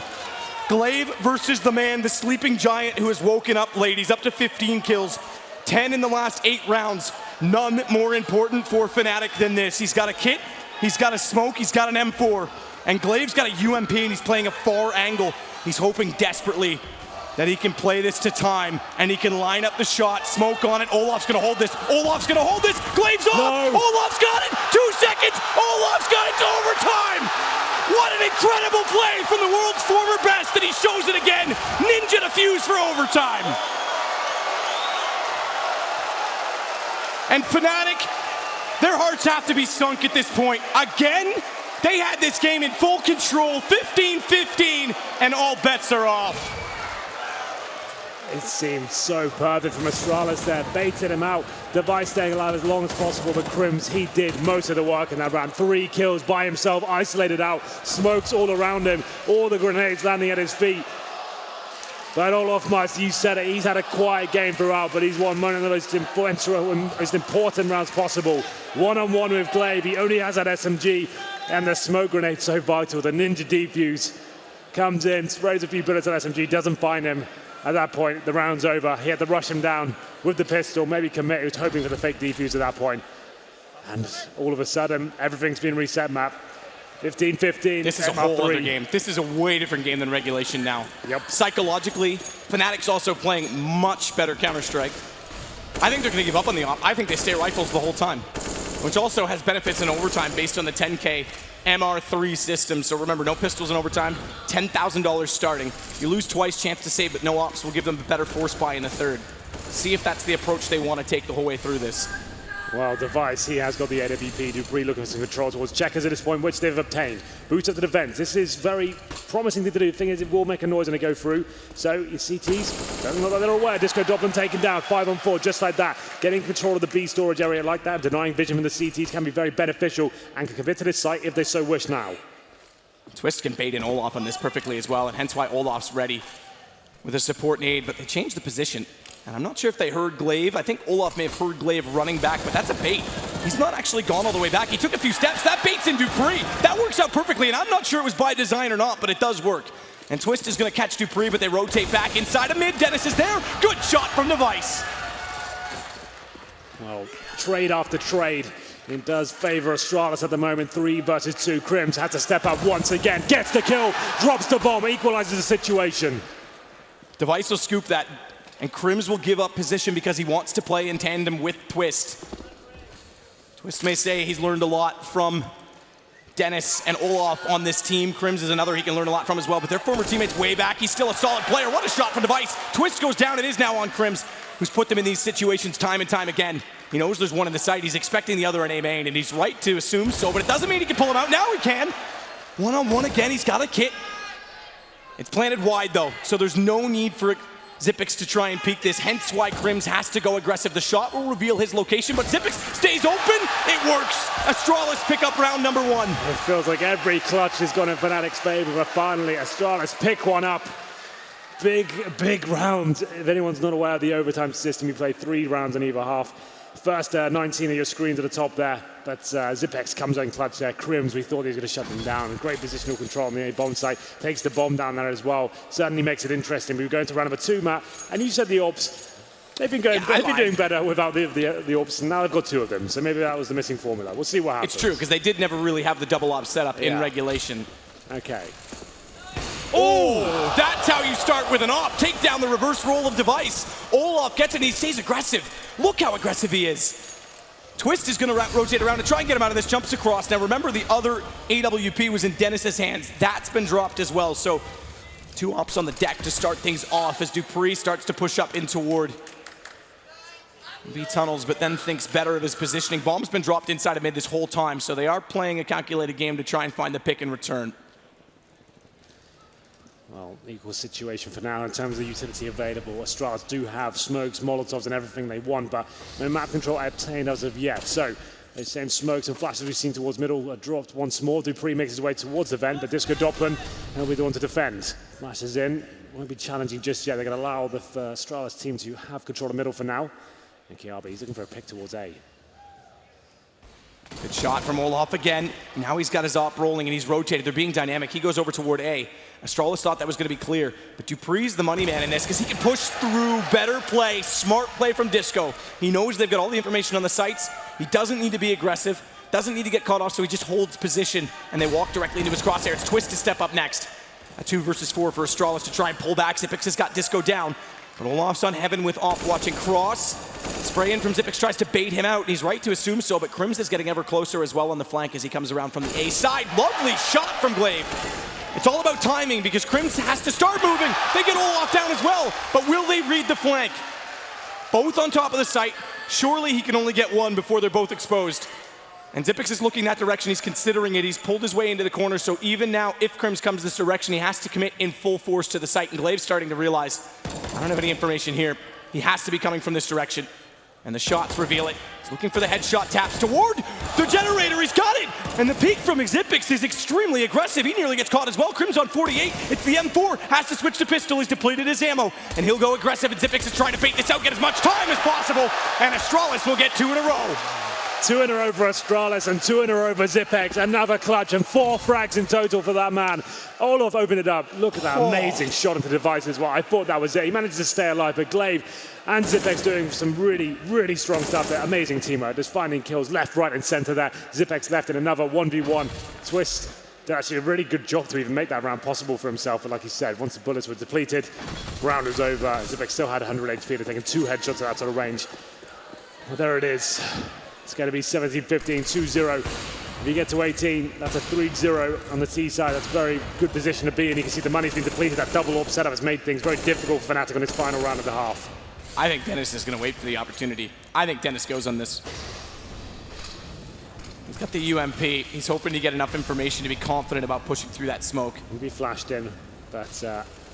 better. I think this is actually better now because he's missed the opportunity. If he gets to vent, look at where they are. They're both in front of him. Oh, can't decide where to look, and KRB makes no mistake about costing him the hesitation as Dupree gets inside a checker. Device with Olaf down. This could be a 3 sweep for Astralis. How bizarre is that when they couldn't find a single round when needed in regulation? Very close to Twist there. Wanted to push him with that flashbang. Ultimately wastes it as he gets locked out with the Molotov there. A 5-on-3 now. Astralis looking for that 3-0. Such a strong position to be in. Means they only need 1 round in the second half and they switch over to CT, but a lot of problems lie in their path. It's going to be Disco Doppelin and Crims who have been fantastic so far. The lack of weaponry is going to be a massive problem going forward though. KRB will climb his way across the box, not leave himself exposed from the Heaven position. Glaive smokes to tree. Smoke Heaven as well. They haven't actually used that one as much, but Disco's going to go aggressive, flash himself back in. He's got to give support to Twist, but he's caught. Zipex has him down. A pistol only inside of the B site. Device waiting for rotations. The pistol's done well, to be fair. Twist, he may get another. Dupree's there, and I think this is a 3 sweep. Crims knows he can't play for rotations at this point. He's got to get to the site. It would be perhaps the play of the tournament if he pulls back this 1 versus 4. Okay, I would agree with that sentiment, but we'll see what happens. Crims, no nades, no kit, just a FAMAS, which is running out of bullets rapidly. We'll see what he can do here. It looks like it's almost impossible at this point. He's going to have to find his first kill, which he does, but instantly traded in his Kiabi. The 3-0 comes in. I would say it was a little bit of a choke for Astralis towards the end of that second half. It seemed like they were losing every single clutch, just couldn't close it out, but that's recovered it quite nicely. We're a little bit worried for them going into that first half of overtime, but now 3-0 means they need one round, and they'll be moving in towards a nuke as victors of the first map. Yeah, exactly that. Overtime magic number 19, 18-18. If Fnatic do the exact same thing that just happened to them, get all three, we do it all again. So do we see the Device AWP come in? I expect right now as well. Remember, you're allowed up to 2 minutes, I think, in overtime halves. That's Regulation, right. You're allowed 5 minutes. I think overtime's 2. It may still be the 5. But they're going to take this, Fnatic. Regardless of whatever time it is, they're going to take this. They're going to talk about it as much as possible right now. Absolutely. This worker had to find that one round. Maybe don't get the AWP, just have the 5 rifles there. Keep money nice and strong, especially if that third round and things fall apart a little bit. We've got a vote to start the game there, but no one ready quite yet, it seems. Here's a little bit of statistics for you. Crims, what an amazing game he's had there. Got them in towards overtime, arguably there. So many clutches from him, and Disco Doppelin as well. Dupree's performing well. 90 ADR, that's considered good as well. 28 kills, 22 deaths. Then Crims, 33 kills, 23 deaths. Towards the end there, he just went absolutely nuts. And Olaf woke up in time to get to 17. He's now right on the back of everyone. It's 33 for Crims, 19, 18, 17, 17. But on the other side, it's a much more even kill distribution. Everyone's in mid-20s. So Crims is the standout. And the clutches he had. The spray down at mid, the double kill, triple kill, in fact, over top of Red Crate inside of A. 2 rounds in a row. Massive for Fnatic. Well, they are taking full advantage of this pause time. And the buys us time to come in so we can start to... So yeah, I think so they still want about 2 more minutes. I think we can talk through the buys and the approach from Fnatic. So to remind everyone, they need 3 rounds in a row now on the T side. So their buy going to this first round is going to be 4 AKs and an AWP, but I think they are resetting, so that could change up. Okay. Maybe that was a problem. Maybe they want to change this approach. I think yeah, okay. So it was Olaf with the AWP, but now it's Twist. So they have changed it up based on a restart on that. They're still going to take the time. I saw a vote go in, but again, they've got to talk this over, and that's a harsh decision because T-sided op for Fnatic on a map like Cash, if you can get in with the rifles and keep the AWP inside B halls or A main with a wide enough, safe enough plant with the confidence and time to do so, it's powerful in a post plant, but otherwise they need an early pick with it. And where do they go? Because again, Astralis was actually quite passive on mid. Well, it was interesting towards the end of their CT half as well. Device started playing towards the A side with the AWP. That's when they actually closed things out. They kind of recovered from when Fnatic tied up the situation. So that'll be interesting whether Device goes towards B at the start and then potentially moves the next round towards A. We'll see what happens. But we are live, ladies and gentlemen. The second half of overtime here. It's currently 3-0 in favor of Astralis. 1 round in their CT half here. We'll close things out. Fnatic need to clean sweep to force double overtime here. And they have got the AWP in the hands of Twist. He's had a relatively good game so far, 19 kills for him, but Crims definitely leading the charge. He's got a decent spawn towards B, might just straight up challenge here. We'll follow him for now and see if he can find anything. Going to be flashed off as his opposition make their way towards Checkers. There's going to be Device in that B area as well. Device versus Twist, op versus op. Massive kill defined early on, it does sway things. Oh, did they fail the booster? Were they just starting to go for it? Either way, Dennis hears them. I think Dennis opted out when they heard the bullets start to fly in. It's going to be a very precarious situation to be in at that point. Dennis still checking it. He's a little bit worried that the boost might still be there. It's not going to be possible for him to find anyone up there as of yet. You can see that the setup comes in. Zipex alone towards A. This can be quite common. He wants to find 1 frag and stay alive as long as possible. It looks like Fnatic will be ending up towards A. They did find a lot of success in this area before as they commit.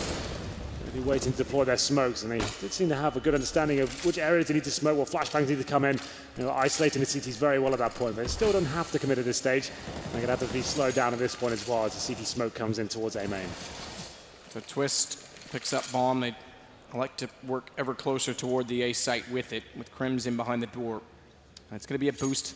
I expect a 4-1 off of this. I can't see them leaving 3 for entry with the setup and firepower that Astralis have had inside of that site. Kierby as well, remember, his highway rotations have been huge at shutting down that squeaky door. So if Olaf can get in behind him, which he looks to do, that takes him out of the equation right away, and it forces Zipex to have to turn his attention. That's going to happen. No, it's not. Kierby turns around, but Doppelin, he gets Glaive inside of the site. Zipex has to play perfectly with 16 HP behind the quad.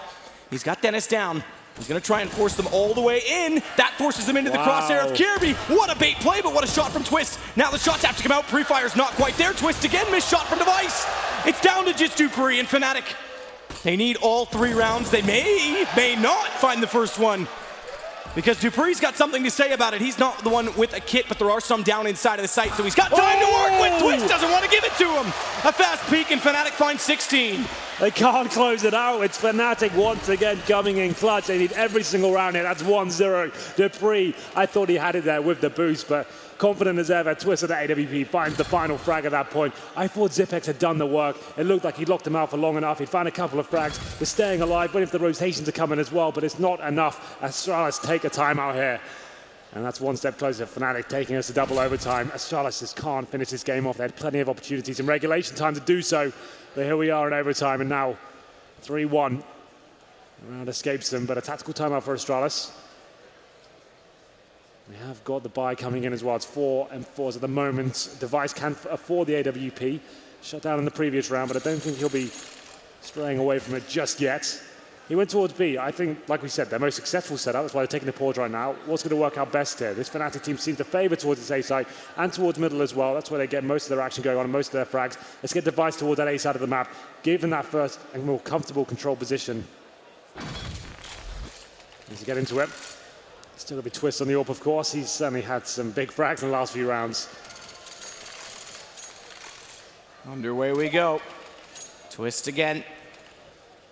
Straight onto the AWP. And they're going to do the same with Device now. I would say now he's almost certainly going towards A. He wants to be part of the action. That's where they're mostly showing their hand and finishing up. So I would say maybe that squeaky door push, something like that, go for the first pick, try and close it out. Because next round, if they do this, they're going to have no money at all to work with. So he needs to make something happen. He knows they're not really quite finishing these rounds off cleanly.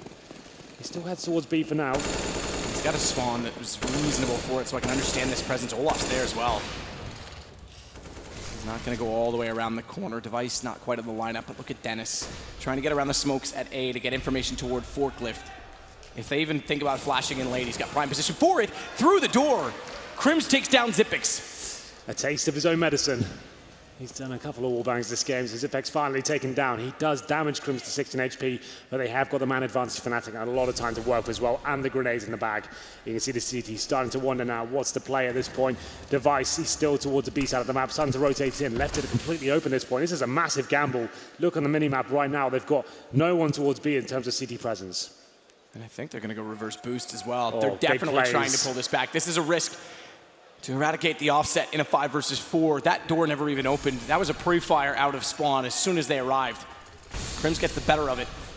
AK over the M4, but look at Dupree. This timing's perfect. They're in A main. Disco's got his back turned. He's ready for it, but he's got to hit shots. Has it. Lineup's there for Dupree. He's got 2. What a play. Glaive's got Olaf. It's Crims and Twist to keep Fnatic alive, and it'll start off well for Crims. He finds Dupree. That's all the way back as he pushes away from A main, but they've got to regroup and back out, and Crims only has 16 HP from that first exchange. The spray went both directions. Remember, he got the kill, but look at Glaive caught in no man's land. If that peek came over, he's got nowhere to hide. He's going to spot the gun. Oh! A misplay from Glaive. Those shots should have landed, and Twist has opened up the door for Fnatic because it's a 2 versus 2, and they're both on the B site. It's Device alone. Kierby's not there. He's got the high HP, but he has an AWP. He's missed shots. That could have cost him. It does. What a shot from Crims. Fnatic in the most magical way are pulling it back, but look at Kierby! Right time, right place!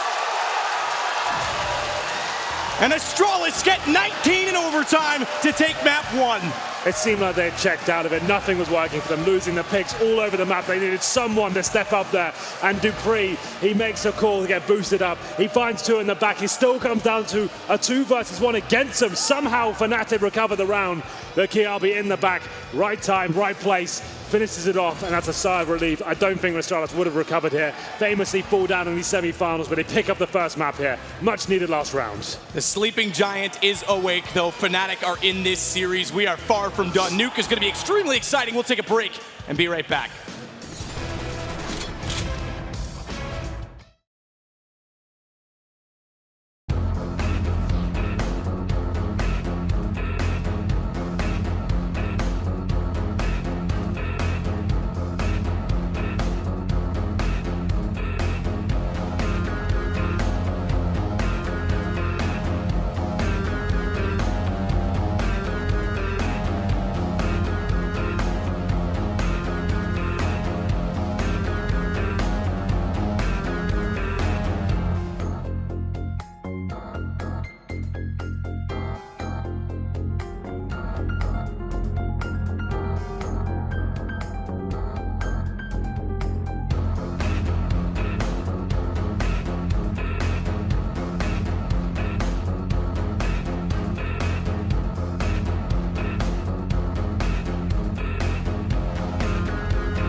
Yes, welcome back to the Fox Theatre here in Atlanta. And Duncan, I just had a report in.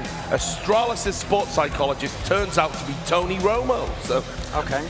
they almost choked again. I was honestly thinking I was going to see it Shot happen. at Moses inadvertently there. Big Cowboys fan. Yeah, we're a big fan of whoever's winning. Classic Moses. They're Anyway, not winning, though. That doesn't make any sense.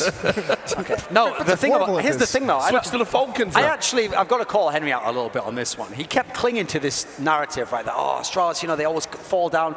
Never faced elimination in the whole game. Every time there was a key point in the game, Oh, come they on. won. All right, my mistake. Well, when we went into overtime, it could have happened. No, not in any sense. They were absolutely leading the whole way. They controlled the dominant side of the map, which is the T side. That's the point, okay. Astralis only really lost rounds in general when the individual plays of Fnatic got really, it was nearly all when Fnatic was on CT side. Crims, fantastic from CT side. Olaf Meister, obviously some big plays in the second half. Twist had a couple of big shots. That was really great individual play, and that's what got the Fnatic guys, kept them in the game. But Astralis just again and again, they probably had like 10, 12 chances to win this game. They only needed a few of them to get it over them. Well, what do you think, Jason? Because towards the end, I saw Device start to miss a few textbook shots. That hasn't happened to him in this major, and I did think we were going to see history repeat itself. I mean, I don't think it was like a choke in any sense. I think the difference is in the past you'd see them break there, and I think this Astralis now we're seeing them bend a little bit towards the end of some of these matches and not break. I mean, this is obviously an insane performance from Crims that Fnatic might not get moving forward, which is a little bit of an unfortunate that they kind of let that go to waste. Olaf had a quiet game though. If he shows up, obviously we know it's going to happen. But still, there were plenty of opportunities for Astralis down the stretch to actually just flat out lose this match. The comeback for Fnatic. Moses, let me ask you this. So this was Fnatic's pick. This is like Astralis' 5th or 6th best map. You don't think their defaults were insane on T side? How many times they they were got very into good. position? That A split is super impressive. Really, Yeah, that I A thought split it was is really very great impressive. stuff. But also, I mean, also Peacemaker was tweeting out that Liquid had used that same strat against them in the last major against Fnatic on Cash. So I think that just goes down to Fnatic not looking at that and saying, here's a weakness. Let's find a way to plug this gap. And Astralis, their preparation obviously on point, and they capitalize on it. So and I think that fits that's into a what we huge were deal. talking about. Fnatic being reliant on these individual plays. Very much true when it came to Crims. We're going to highlight sort of the two best players here. Crims versus Dupree. I thought Dupree had some very good moments towards the end where maybe some of the star players started to fade away. Glaive made a few mistakes, Device made a few mistakes, Kirby made a few mistakes. These things were happening. Dupree seemed to be relatively solid, didn't pass up any big rounds, but I definitely want to focus on this performance from Crims. Man alive. That's old school Crims right there. Yeah, this is the guy who, I mean, there's a reason why he went over with them to Godset, He wasn't the player he used to be at the end of that Fnatic era. This is classic because not only is he the top fragger, not only are they all impact kills, how many clutches does this guy have to win in a game, It's unreal.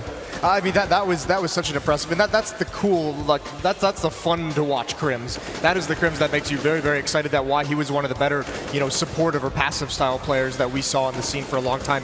Him and Zipmix both, but incredible from Crims. Dupree obviously has had pretty quietly a good tournament, but I mean, all of Astralis individually had a very, very good games in terms of their individual players. All of them, maybe not every single time they're put in a situation stepping up, and at some point, each and every one of their players made some kind of a massive Herculean effort to keep them in this match or push them forward a little bit.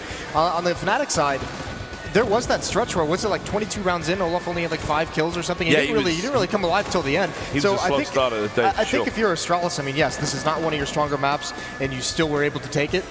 But you still have to be worried. If Fnatic can stay in the game like that, can be that difficult to beat. If Olaf does show up in a game, this Fnatic team is going to be a whole different There's a lot beast. of ifs there. Yeah, Here's the definitely difference. a lot What of I'll ifs. bank on is that calm, whether they won the round or not, that calm of the Astralis guys on the T side, that is something I've never seen from Astralis before. The old Astralis, they might have gotten to say they've had like a pretty good T half. If they got put in that position where they get broken, they just go for like the panic, Tech 9 buy, let's just rush a site and smoke and all run through the smoke and get sprayed down.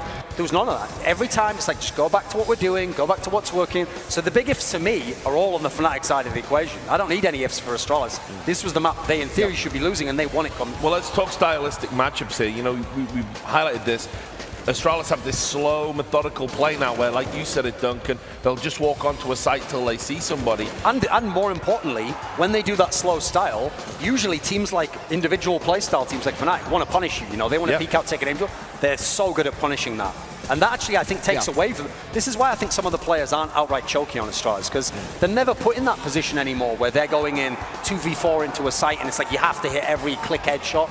They're getting the advantage before they even get on the site. So Glaive's doing a fantastic job at the moment. The big thing is when you have an individual playstyle, one of the big strengths of that in terms of staying in the game as a team is because those individual plays, even if you don't get kills off of it, even if it's not super impactful in that department, you get a lot of information. So you have reads for your other teammates, and that's where they can decide what kind of play they want to make or where to rotate. And if Astralis, like Duncan said, very, very good at punishing those kind of plays. So not only are you just getting the kill when they try and get aggressive, you're also denying a whole wealth of information that they could use otherwise. Yeah, so here's what I will say. I mean, I won't get into the theory crafting of the what ifs if it went to a double overtime or whatever. That's too many ifs. That's more ifs than even Moses. But here's what I will say. They looked Tony Romo for that. Yeah, Tony Romo, exactly. There we go. They looked relieved at the end. You know, it wasn't like a jubilant celebration. Now they've got this curveball pick coming in, you know. Here's the biggest if, okay. Add up all of Moses' ifs, and I'm telling you what, I'll take this one over here, which is every time you see Fnatic not on their maps, they are a different team. So the big if right now is if Fnatic knows how to play Nuke. Now remember, the old Fnatic never played Nuke. Like it either, yeah. This new, remember, here's the detail people don't know. The Fnatic that was Dennis, JW, Crims, this last one before this lineup, never played Nuke. It never happened. They banned it 100% of the time. It's out of the map. So this is a really, really big test for Fnatic. And the whole thing is, listen, I love watching Crims play like that. Olaf Meister having flashback. This is really exciting, but can they replicate it on a map they've never played? That's a big if for me, you know. Oh, well, I mean, backs against the wall, this is where you see the kind of crazy individual things when they have no kind of plan. That's when you see the individual plays shine the most. So, yeah, I'm not sure they'll be able to do it. I think we're starting to see as well that smoke diffuse that Olaf does, that breaks the old Astralis team. They're done after that in that overtime. So that's the very cool thing that we're seeing. This tournament has just been us like being spectators to Astralis discovering themselves as players and as a team, because everyone on the squad just seems at a whole different level of confidence in themselves. Well, we'll see if they can carry it forward. We're going to take a short commercial break. When we come back, we're going to have the second map of this semi-final between Astralis and Fnatic. It will be Nuke. Make sure you tune in.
At the last major, we went out in semifinals, and it's never gonna happen again because we're gonna win it.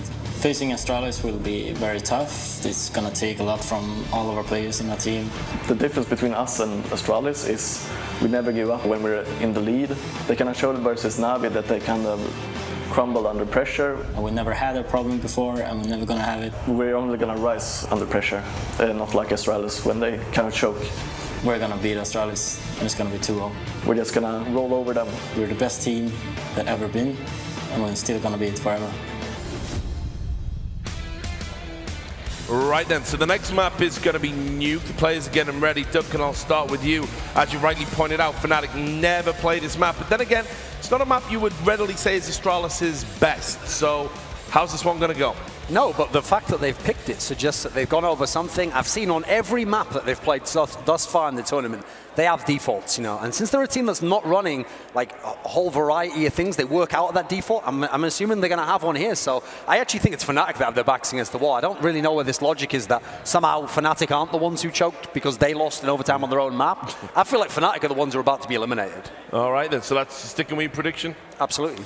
Yeah, I mean, this is a very big chance that Fnatic is going to lose this map as well, just with their history of not having a whole lot of experience on it. I trust in the preparation of Astralis. I'm sticking with them in a 2-0 as well. All right, thanks very much. Now we're going to throw you back over to our commentators, Henry G and Sadakis, but it turns out one of them, he looks a little bit like another celebrity that's out there. Can you guess what it is, Henry? I have no idea what he's talking about. There it is. Okay. I like it. Do we have a reference Henry to it? Spears. He is toxic, I have to say. Yeah, you're not wrong. Incredibly toxic. That's also Very going to good. confuse a lot of the male audience, I That's think, a Henry. midlife crisis. All right, you have a good show, brother. Thank you so much, Richard. Matt, what can you say about that one?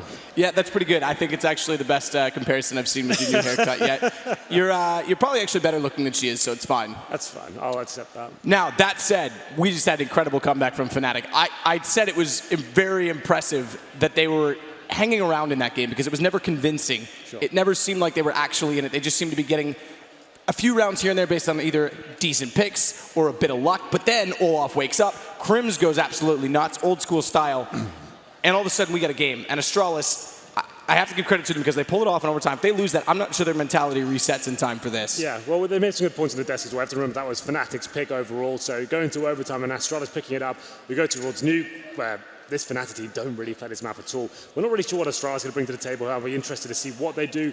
They've been an interesting team so far, but it's one more map to get them in the grand final match. It's the first semi-final of the day.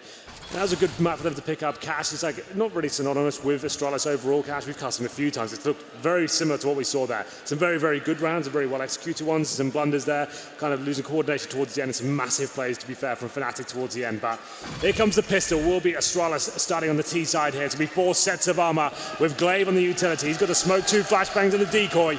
Lots of teams opting for the upper rush these days, but we'll see whether that's going to be coming into fruition. It's certainly not. Dupree will be the only player towards Squeaky for now, and they'll be holding him for any sort of CT aggression coming in. So, CT players, it's going to be Crims, who had a monster performance on Cash. He's got the HE grenade and the defuse kit as well. So Dennis, USB. He's a maestro on it. He's brilliant with it. Yesterday, at one point, he had a P2000, which I think he swapped to because he ran out of bullets. And I was questioning why he'd even bother searching out one of those when he's so good with it. But in that situation, obviously no choice. He's going to sit back this time around because Astralis are playing a passive approach to Nuke, which is not always something we see on the pistols. We've seen a few different approaches. The G2 smoke to heaven, wrap through ramp, and a lot of outside takes.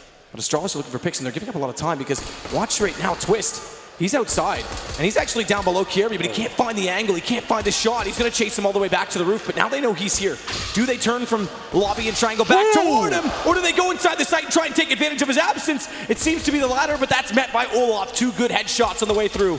Twist does finally fall to Kierby, but Bomb inside of the upper site.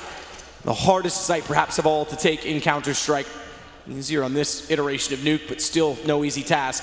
As Olaf positions himself again, watch to his right. Did he not hear the jump through? Okay, they've gone back.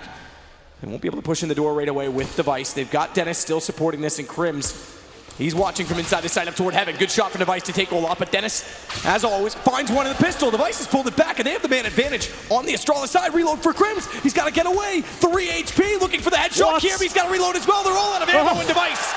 in an awkward situation will finally put it down. And there was very little time for a bomb plant, so he's lucky he found him when he did.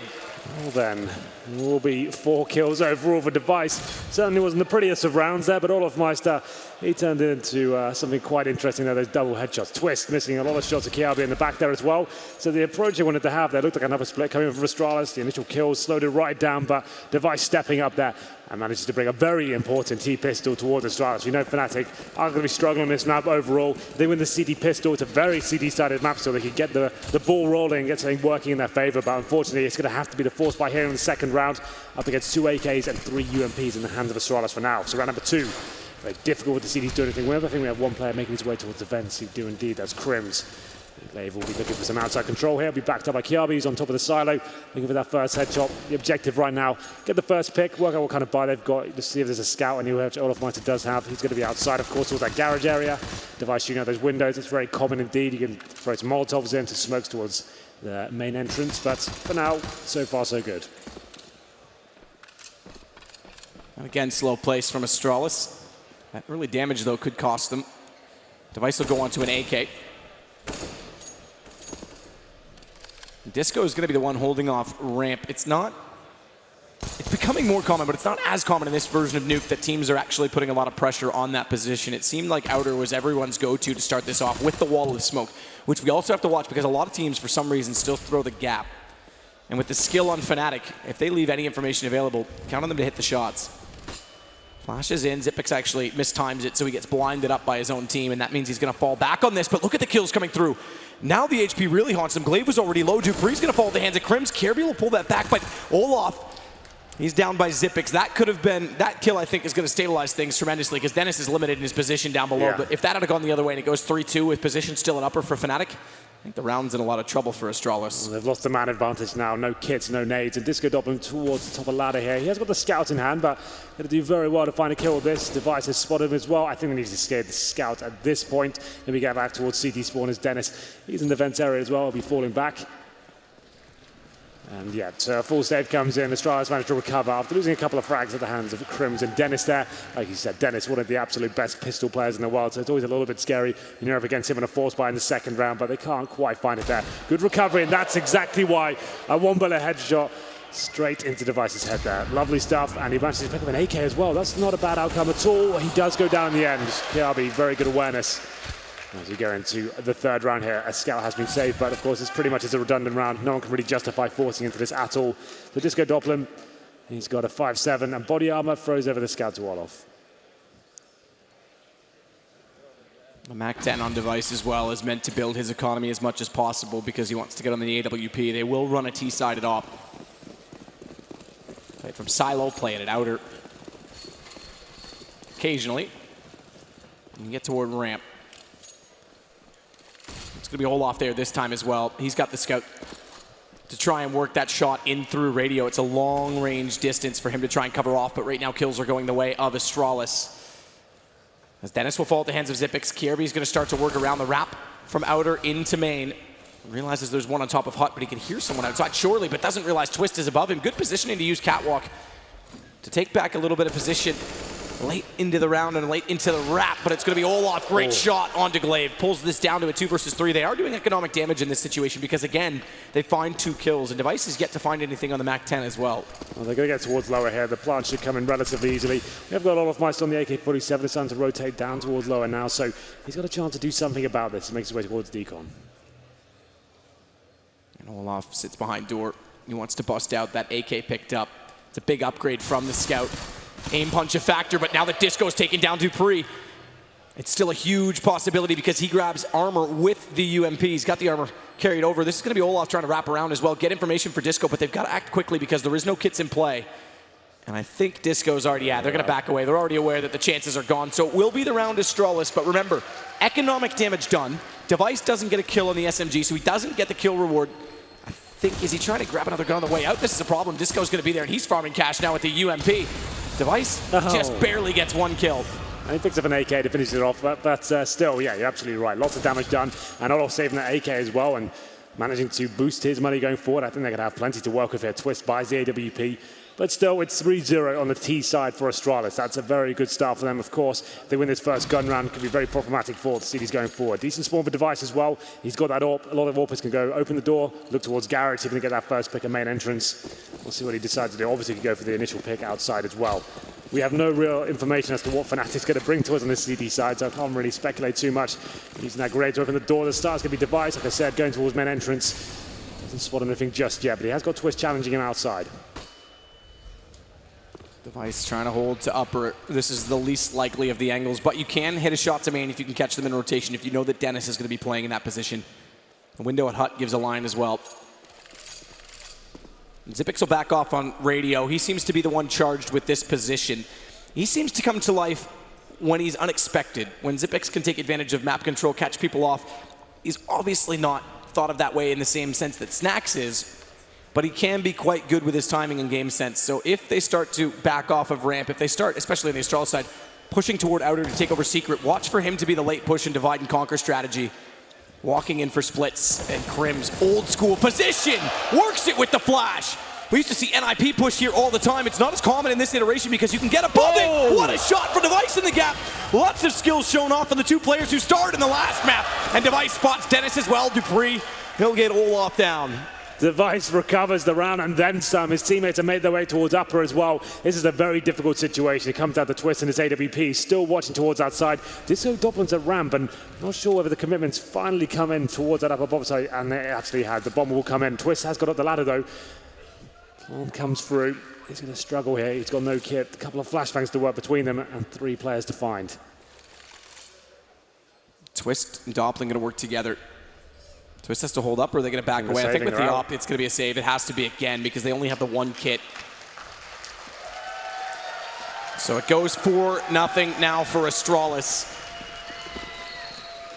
Had the gun round in, but 2 saved is something to work with. Remember, the AK was carried over, so Olaf didn't invest massively into this either. I think Crims and Dennis are limited, yeah, so they're going to be limited entirely, but Olaf's going to be able to buy into this as well. So they're going to have 3 guns up, which is a decent situation after losing 4 straight. That's why it's worth saving at this point. Yes, it's a bitter pill to swallow going down 4-0, but they're looking at the bigger picture here. Absolutely. Saving those 2 weapons, especially the AWP, and like Olaf saving the AK in the previous force buy. Here's Crimzo. What a great display of skill to kick things off there, but Device maybe even better. That second shot's a little bit of a miss there, but he recovers with the smoke, manages to take 2 down, just as Glaive goes towards upper as well. He locks that down. They get the bomb planted at that point in that stage. Fnatic can't really do much about it. A double AWP setup though for the CTs. That's very rare on Nuke. That's like very impressive as well considering the situation. If a full execution comes in, they can't really retake a bomb set. If they get down towards lower, they're done for at that point. This is a very interesting move. We'll see if it works out for them. Twist and Olafmeister. It's a very bold call. This goes to show why saving in the right situations pays off. Because normally when we get into round number 5, it's a save for the CTs, having lost all 4 at the start. Now they've got 2 ops. Just on saving 1 and Olaf keeping himself in contention with the AK previously. Twist is going to be very, very passive toward outer and allow them to wrap. But they haven't put any pressure onto ramp yet. And if they misread this buy, Olaf's waiting. Glaive's down below. This is when we expect Xyp9x to start pushing onto ramp. So Glaive could actually be, it seems like a great position. It's an awesome spot to be. He's already in secret. He's got information, but he could actually be a problem because if he calls, go ramp, I've got control, they walk into one of the ops that's waiting for them. And that's slowly happening. They could rotate as well. They've got a player on Turnpike. It's all on Olaf. Misses the shot, but he's going to stay efficient and drop down. That was the one to catch them off, but crucially stays alive, and it baits around Twist on the second op. He was there all the time to watch for the rotation on Turnpike. They don't know Glaive's there, but he misses the shot on Olaf now as well, and he's looking for the close op shot. Glaive's trying to distract him, jump, and it gives Olaf the reset, but Kirby's there for the trade. The double ops have done massive damage already.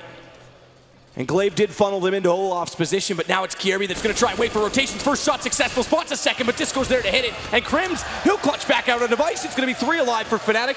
And the saves pay off because they win a gun round when they shouldn't have even had guns. So they do have the option to take that double AWP setup into the next round. They're opting against that. I think they had both AWPs in hand, then they said, you know what? Now they know we've got the double AWP setup. That's when you call, oh, they are going for it. I would say the Astralis, we know that's running right now. We're going for an upper execution. You're smoking off towards heaven, main entrance, Molotov in the site, locking the AWPers out. That's not what they're going to be playing. I'm calling that right now if I'm Glaive. I'll take a pause even to discuss it. You know they've got that double AWP set up. Great work from Olaf overall. This is when you get the strategy book open and has locked these AWPers out. It's very rare to see it on Nuke at the double AWP setup. It's certainly a new addition.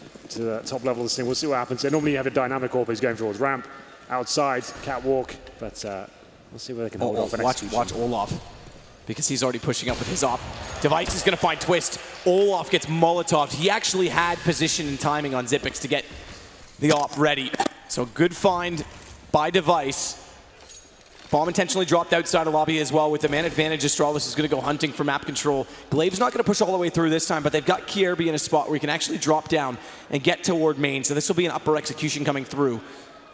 Now the other option on that is where does Olaf take his current AWP, because he's the second one. He's watching toward outside. He's the kind of player that I could see him actually trying to push rafters with it to watch the push in from Hut. But Kierby's not advanced any further, and Xyp9x is still trying to evaluate. Surely with them grouping in Squeaky, this goes upper. Bait and switch potential, 2 players at ramp, long rotation for all things considered, long rotation. They're always quick on nuke, but longer away from that upper site. If they do wrap around, that means I expect they're going to push through to lobby as well, and they're going. That means the kills have to come in from Astralis. Disco, he's going to slow them down, but only for a second, as Olaf just gets into lobby now. That's a good position to be, spots gun barrel. Device shuts the door, though. This is cheeky, but what a shot from Olaf! So fast as he rips his head off, leaves it 2 versus 2. They've got the HP advantage on the Fnatic side as well. Olaf has a kit, and he's staying on the op. He's going for a retake up close on the op, and nearly hits the shot on Glaive. That's traded by Dennis. But look at dupreeh. I'll do you one better. You think you can fool me? I'm going to bait you back out. But Dennis has actually turned around to look toward main. His intuition, is it misread? He's going to get on it. He's going to hold it. dupreeh, 3 seconds. He's got to go. dupreeh's got to go. He's got to get the shot. They got it. Fnatic get it. He's too late. dupreeh waits too long. And Astralis cost himself a round. Well then, they were very intelligent to leave that first 5 seconds there. He's only got the Galil. He knows that the CT has no information as to where he is. I think that second full defuse though. Oh, that's sick. Oh, I have to stop myself there and watch that again. That was beautiful. But that second full defuse in, dupreeh is going to face regardless. Facing after 6 seconds doesn't really work. If you get a face, it's either carrying your head up to 4, then face. Don't face after it's done. It's a little bit too late, unfortunately. But they are still getting forced into this. Comes down to another 1v1. Astralis, 4 UMPs in the Device AWP, so he obviously has to go massive here. Maybe it's an upper rush with the main entrance shot as well, and it lands. Crims goes down. dupreeh doubling up that damage. He's going to get another kill. Good shot, Olaf. This is where I thought he might go last round, because it seemed to me, with the information they had toward ramp, and the push came through, it almost justified itself late, but he could have gone up and got ready for the Hut take. This time he does catch them off, a little bit different position, but they have the bomb down, and I think, again, Fnatic on nuke. If they're about to give up 5 rounds, and they've got an op still in play, never mind that thought, you might consider the save. Disco can get to that op, but Device catches him off trying to do so, and that's going to leave Twist to try and wrap around 1 versus 3. Do you know why those 4 UMPs are such a good call? Like I said, that round coming down, or the last couple of them coming down to clutches and tight one-on-ones, the UMPs actually becomes a very viable weapon. You know there's quite a high chance they won't have head armor at that point. Sure, they're going to have rifles, which on paper sounds like it's a better deal, but it doesn't matter. With the UMP, it's going to be a one-shot kill with not unarmored heavens anyway. So that's actually kind of a cool approach from Astralis. 4 UMPs, 1 AWP, rushing up a bomb site and getting those first few frags. Huge round for them to pick up. It's broken the economy of Fnatic. I think they've gone for the all-in force by this point. So it's a UMP for Crim, some upgraded pistols, but 5-2. The scoreline increases for Astralis here. And this should be around going in their favor. You can see everything's kind of stabilized. Got rifles again, and Device, of course, still on the AWP. Twist with just the CZ in his hands at the moment. Going to try and get information toward outers. He jumps behind CT crate. Glaive's going to get on the railing towards Secret and watch for anyone pushing forward. Any little angle to catch them off as Device wraps it red and sets up post to watch in case Twist wants information going the other direction. So it's calculated. I have to say Astralis on this map especially have looked very good in their anti-ecos. It seems early to say that, but they've had a few of them to go against. Well, at this point, just get the outside control. You can see Glaive, he's very good at getting towards those back steps. I'm sure he'll be trying to do that once again. He actually has made it already there. So at this point, they can hold up and go towards ramp. There's pins to one part of the map, make sure they're trading effectively. The CT's starting to push, getting a little bit impatient there. They're going to find a frag in return, but dupreeh's in a very good position to shut them down, but Kierby, he goes one better, protects his teammate there after receiving a dink. Yeah, you can't blame them, Fnatic, for trying to go for a timed push to pincer them inside of lobby, but with pistols, you never would have expected it to work. Suddenly it has. Disco shows up late, he gets 2 kills. Twist finds the only one they need. Bomb is in their hands. Twist grabs an op. M4 for Disco. They have armor. I just finished saying Astralis played their anti-ecos well, and Fnatic one-up them. Molotov is going to be going out in about 3 seconds, but Glaive He's getting hungry. He's got 24 seconds, and they double that up. He has to go through window, and Disco knows it. They know he's already inside of the site. They're going to spot him coming, and they're both set for it. Fnatic, they line it up, and they're going to steal the round. Very well done from, especially, it seems Disco, when he has these pistols and ecos, shows up at the right time. Yeah, every single time. The 5-7, that was a really nice shot. He baits out dupreeh as well, and then they start facing one by one. It all falls apart at that point. Big round for Fnatic to get back into this. I think we do have enough for a buy just about for Astralis. Okay, so 2 AKs, Tech 9s, they're going for it. They want to keep applying the pressure. Olaf Meister, he's on the glass cannon AWP as well, so he's UMPs and, okay, Tech 9s and AKs. Do a lot more damage here. Another big round. No one really running away with this just yet, but this is a heavily CD-sided map so far. You have to remember that. Fnatic now up against the AKs and Tech 9s of Astralis. Definitely a map that's open for set pieces here. The set smokes towards heaven, main entrance, and towards outside especially. As they look for that first pick, no damage inflicted as of yet. Oh, there it is. dupreeh takes down Crim to open things up. He's going to continue pushing dupreeh. It's Glaive that fell, but it's actually going to be Device on the AK. That's the important one in this entry. He needs to find opening picks. He gets one on Twist. Allows a bit of room for Xyp9x to try and wrap around on them. The problem is Kjaerbye doesn't have information outside, so he can't bring himself into contention to cover off that main position. But what it does do is allow Device the confidence to rotate down through the vents, get the bomb planted. And on 36 HP, and Kjaerbye, the high roller, does he keep the AK? With this position, he's got headshot. They can't get over there now. Time's gone to pass it off, and Kjaerbye's gonna have to line this up with a Tech 9. First headshot, dead accurate. Down goes Olaf, and suddenly it's the boot on the other foot because Astralis pulled his back. There's kits on both. They're going to go for this, no doubt, as Dennis gets closer and closer, but it's the crossfire setup, the exact one we talk about. Both stairwells covered, and it's such a dangerous angle to walk into. Device shows us why as Disco Doppelin tries to get toward the defuse, and Kjaerbye comes back around with the Tech 9. It's interesting to see terrorists use that crossfire instead of the CTs defending. That's actually really intelligent. The bomb down, the CTs up against it's an equal situation. The Tech 9 so deadly at that sort of range as well. Kjaerbye pushes up, finds one kill, falls back a little bit, establishes that crossfire. Dennis on low HP already. He comes in, can't do anything about it. Very well done from Astralis. They steal that round away from Fnatic, and that's one of the harshest resets you can possibly imagine. They invested down to 0 in that round, and you get 1,400 going forward now. It's 6-3, and they're on the CT side, already losing their first map, which is their pick as well. Add all those things up, Mac. It's looking pretty bleak overall for Fnatic right now. They will take a timeout, an Astralis timeout, which is good. I think it's a time to calm down. You just want a big round, a lot of adrenaline running through your veins. Work at what money they've got and what kind of buy you're going in against. And it looks like an all-in moment. Well, and this is, again, I think why it's a good timeout as well, because Astralis know they still haven't built their bank account up. They lost against an Eco 2 rounds ago, which set them back tremendously. If they have that fate again, this one will switch the game and turn it entirely, because Astralis will be completely dead broke. Any gun that Fnatic saves will boost up theirs. And that's why Fnatic has gone for the M4 and the UMP. They're hoping to catch Astralis off. That's why I want to play a default at this point. Glaive once again making his way towards those back steps, but smokes deployed for him. Should be absolutely fine. No one can really contest this. Ooh, no gap. Very close, but no gap. They are thrown accurately, so they won't get information looking through that. There's no one in position, but Disco Dopplin's rotated down below. So this time, unlike many others, they're going to have a presence inside of the secret stairwell underneath. And it is going to be the M4. It's the right place for Disco to be in with this gun. He can hit one and fall back, but he has to hit one. He can't Glaive. Better shot on the AK as they wrap around, and this now means Crims realizes, no, they're below us. What do we do from here? And not only that, smart positioning from dupreeh right now, as he's still outside above main. So even if they want to try and wrap in behind Secret and catch them off for exits, he's going to find them. Yeah. They might not even commit. The bomb's not being planted as of yet. It's not actually going to be, it's still on the floor. So I think they'd wait for another pick to be made, just keep applying the pressure, see what the reactions are coming in from the CTs. Will they drop down towards lower from ramp? And there's another pick coming in favor. dupreeh gets it. Twisted dropped. 5 on 3, and now it's a CZ and a UMP that separates Astralis from fighting their seventh round. And dupreeh, as you say, was holding up. It was smart because they could have considered rotations, and he could still have the option to try and get some more outside, which he did. Device still at the upper site. Oh. Nice shot from Olaf to take down Xyp9x. Is still watching for this wrap on ladder as well. Now where does the bomb go with that kill going back? And Olaf's wrapping all the way around behind them. Glaive's going to have to be very careful at main. And that's exactly why, because Crims takes him down. Olaf's there. Bomb, as you say, was dropped. They've got to recover this. Planted. I think they've... Okay, so they do just get to it. You're right, I'm sorry. I thought I saw it still down below as Device did grab onto it, but this is still them hesitating in slow positions for Astralis, and they've actually given a lifeline to Fnatic in this round, who now have AKs to work with. One of them is gone. It's Crims traded back by Kjaerbye, and that trade might be enough because Olaf doesn't have a kit spotted up in Device. He'll hold true from dark spot. Well, Astralis with a fantastic start there, but well recovered from Fnatic. Overall, Astralis do finish it off there, but they find those first 2 kills and maybe overthought the situation a little bit too much. I think they assumed it was a lower stack at that point, decided to go back, found themselves running into players and getting headshot towards lobby, and slowly but surely, frag by frag, Fnatic were getting back into that round. But like we said, that was a big round for Fnatic. They went all in there, 1 M4, 1 UMP and some pistols.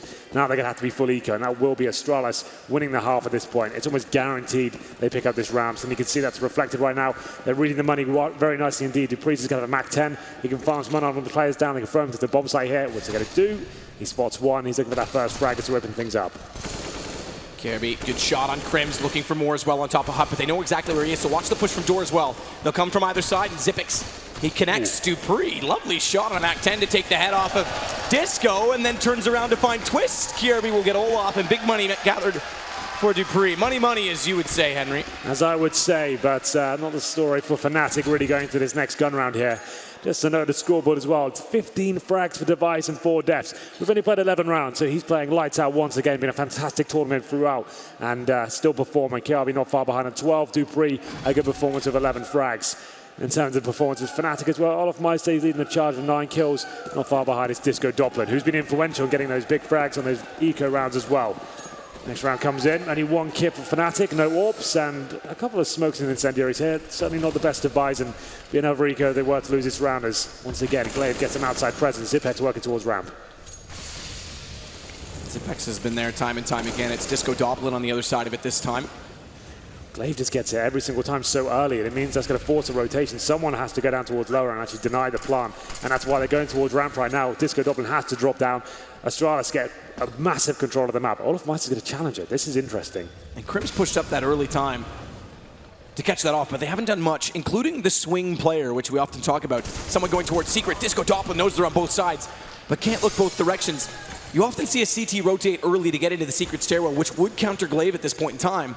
But it's ramp they do achieve, and it's Crims that has to clutch it back. They don't hear the door open, surprisingly, because Xyp9x doesn't turn, but great assassination shot from KRB is going to leave Dennis blinded up, trying to find his footing as he'll fall away, but pushing through decontamination. It's going to be KRB catching him off. It's all on to Olaf, 1 versus 4. He started it well as he gets the headshot into KRB, but bomb ticking. And kit on him as it may be. It's Device that's in behind. What a good awareness play from Olaf as he turns around just in the nick of time to catch him off. 1 versus 2, and he's getting closer and closer to the bomb. Glaive's got to come back down the hallway. Olaf's going to go hunting for him. Door open. He'll hear that hold station and gets the headshot. 9-3 T-side. You can see how Astralis exploiting this right now. Fnatic haven't got the money to really hold outside. Glaive's getting towards Seeker very quickly indeed, and they're aware of it as well. They know players are going down there. With the smokes, they can't actually call whether it's the whole team has got down towards lower or just Glaive by himself. That's the mind games going on right now. They have to drop that player who's playing ramp down towards lower. As soon as they do that, Astralis sending 4 players into that position. They take out Disco Doppler, like you said. He's down towards lower, watching both sides the best he can, but they face it. Very good coordination coming from Astralis. Olaf Meister makes things slightly interesting now, but 9-3 on the T side of Nuke. Another force buy, I believe, as well. Okay, a partial buy, to be fair. It's 4th stage. They've got to scout out a UMP and some 5.7s, but looking pretty bleak. But Crims once again delivering on these partial buys against the first kill. Take back everything I said about the anti-eco situation for Astralis, because it seems like when there is pistols, they are opening them up. Again, they find an opening pick, and Olaf on the scout has gotten Device down, which is the op out toward red crate. Now Glaive, does he take the op and biff it over top of the fence? Because if he leaves that there, Fnatic's going to know it exists, and depending on the outcome of the round, they could still push for that at the end. Xyp9x does get back Dennis, so again, depending on the outcome of the round, because with firepower, they can still pull this off. Spotted was Glaive. In fact, they tried to flank him. He's not sure where the shots came from, but he does respond by getting Twist. Realizes Disco Doppler again has gone for his usual tactics on the 5.7, but punishes him for it this time. It's all on to Olaf. And the scout goes hunting, but KRB holds true. It's double digits Astralis on Nuke. Very well recovered by Astralis there, 10-3. That was another partial buy, and now the money's getting itself into a more stable place with the CTs, but it might be a little too late at this stage. Olaf Meister hitting some decent shots there, but it's going to be 10-3, double digits on the T side. It's pretty godlike right now, so of course comes in. And of course, it's for Fnatic. They are going to have the AWP out once again. They've experimented this, the double AWP setup, like for the reason I explained before. It's not something I necessarily agree with on this map, and something that maybe could be explored, but it's just as soon as the T's know about it, that's a real problem for me. The execution potential on this map is so strong, and you can just do the smokes outside, that locks out AWPers. You get down towards lower, makes AWPs almost redundant at that point. When you've got two of them, that's when you're going to really struggle on Nuke CT side. So it's just a single AWP setup this time for Fnatic, and it will be Twist wielding that weapon this time. They have got the full rifles here, they've got kits and utility to work with, but so far, Astralis just outclassing them on this map. Away from spawn we go. Astralis all on the AKs with full utility. 10 flashes, 5 smokes, 5 Molotovs, and a bomb that's thrown over to Xyp9x. You called the rush, they slow it up ever so slightly, but they get to the choke point, so they're going to put pressure on the ramp. With squeaky door open as well, we haven't seen the vent drop smoke. I'm betting right now is the time they want to look to do it, because with the pressure on ramp, they get down the vents with bomb. They're in the lower site, but it's a good position on top of Hut to catch them off. And Xyp9x still manages to win his duel, get them down below. They'll smoke off the control room, Molotov the vents, and a smoke for the plant. Means that it is a 4 versus 3 on retake, favoring Fnatic. And they still have an AWP in that play. Like you say, if you get toward lower, it's almost redundant. While Twist, he's still upstairs on ramp because he hasn't had confirmation they're all down there. He's still buying time for Astralis to effectively play a 3 versus 3 down below, as Kierby though realizes there's 2 backstairs. He's got 1 down in the hands of Xyp9x as they baits himself in, and then he's going to close decontamination door. This buys a lot of space, and it's going to be opened up, shut down, open by, was that Olaf opening it for Dennis as Dennis reloaded? A miscue between the two, and it actually benefits, but Twist is still pulled this back. He's burning alive in the corner, but Dupree fires at him, that gives it away, and Olaf trying to bring this back. He cannot do it. Dupree will give Astralis yet another round. Just as he goes to the reload, his teammate opens the door and exposes him, caught with the pants down there, and it's a massive round for Astralis to pick up. And once again, Dupree delivering in a key situation. Let's have a look at this. So Olaf, teammate reloading the corner. Yep, see you later, mate. Down you go. I get the kill though, so don't worry, it's fine. I guess it was a trade in the end, but still, it's going to be 11-3 for Astralis. Dupree doing a very good job there to finish it off at the end. We have the buy coming in for the CTs in the final round. It's 11-3. This is not good enough on the CT side. 2 shotguns, 2 Famases and an M4. It is 12-3, the game's over. And we'll see whether they can recover this. Device gave it that first shot, and a ramp push coming in, but Molotov out once more. And the first shotgun already gone. We know it's viable on this map. We've seen it lots in the upper bomb site, but it's not ideal. As Twist, he'll get taken by Device. A 12-3 half for Astralis. It's definitely a convincing scoreline, although we did see one of those from a Danish team yesterday in a quarterfinal. As Krims gets a kill back in return, it's Dupree that will fall. Look at it, smoke. Dennis, oh, timing is everything. Just barely gets the AK back in time, Xyp9x. But Krims again will step up, find his 2nd kill in the round on the FAMAS. It's 2 of those remaining against 3 players, so it's rifle versus rifles. But it's just 1 remaining at this point in time. It's Disco Doppelin. And he's got the first kill on Kierby as Xyp9x goes back for the bomb, but he's got another one on Device. That takes the options away from Xyp9x, because he's going to rush back to upper with his teammate. What he does know is he's tagged up, and he has an AK, which is heavily advantageous, but Disco's uploaded, or sorry, rather upgraded onto 1 as well, and a smart call perhaps. He can no longer plant top silo since the update, so if he could, I'm sure he would have. That would have been the right time to do it. It leaves an open post plant position. Instead, it's down below. And where does he choose to play this from? Well, the thing is, he can play it anywhere he likes. Disco Doppelin, he's up against the ropes here, 15 HP, no kits, and he has no idea where Xyp9x has gone to. So much time has passed already. It doesn't look like he can pick up a kit as well, and he's walking. So he pretty much has to open this door, find the perfect position, which could work out, but he's going to have to make some noise eventually, drop down on the side. And there it is, jump up, drop down, low HP, line it up. Xyp9x is in position, and it's 12 rounds at half. The analysts called it right. It's been a long time. The old roster never played it, but a long time since Fnatic was playing Nuke, and they certainly still don't like to go toward it. Astralis, the map pool favors them in stealing cash, while we're seeing the results of it. Yeah, that's why cash was so important to this best of 3. Finishing things on the dust too, I would have been convinced Fnatic can do this, but after they lost cash, you kind of think, well, it's a map we've never seen them play. I'm sure they practiced it to some extent, but that CD side looked poor. Some interesting ideas with the double AWP setup, some financial decisions were made, all the force buys have got themselves into difficult positions. The only round I can really think that stood out to me was the force buy win they got with the 5.7s and like the Famases and stuff, but nothing really to report that was really convincing me there. They need this pistol on the T side. 5 sets of armor. It's going to be something basic. Like I said, a lot of teams just rushing up at these days. Normally upgrading to Tech 9s, but looks like they'll go towards outside with this sort of position at the moment. Both players outer on the roof elect to go to silo. Both of them dropping down as well to wrap. It's going to be a full push onto the upper site from main and from Hut. Kierby, though, better shot. Twist drop means they've got to recover that bomb, which buys a little bit of space for rotation, and that buys space for Xyp9x on the flank as he gets all the way in towards Squeaky already. Nice shots from Glaive. Dennis and Olaf go down. Crims, he's got 3 to find. Small gap between the two silos. He's going to use it to his advantage, but there's Zipic's arrival on cue. Big round for Astralis. And I talked to Frederick yesterday, one of the managers of Astralis, and he was counting this down map by map. 4 to go is what he said when he passed me in the hallway before this. Well, he can count this. It's 3 to go at this point, and he can count this one by 4 rounds, 3 rounds now before it's done. Well then, Astralis pick up a massive pistol. They Glaive did a fantastic job there with the silence USP. Fnatic, no plan going in, have to force into it. Astralis are going to be aware that's a situation, so they're by in the response. 3 UMPs, a FAMAS and an M4. 1 smoke for Fnatic here. It comes down to these Deagle headshots. Can they do anything about it as they go towards outside? Nice flash timing. Olaf fully blinded by that. Getting into the corner. I think Zipix did spot him, but Glaive's got the shot. Outer already as Crims tries to wrap fast. There's 2 more there, and as they try and shuffle and bait, Glaive just hits all of them. 2 headshots. Disco Doppelin does what he can, again on pistols. He looks the form, but it doesn't matter. Astralis, 2 to go. 2 rounds before their first major final ever. Crazy, right?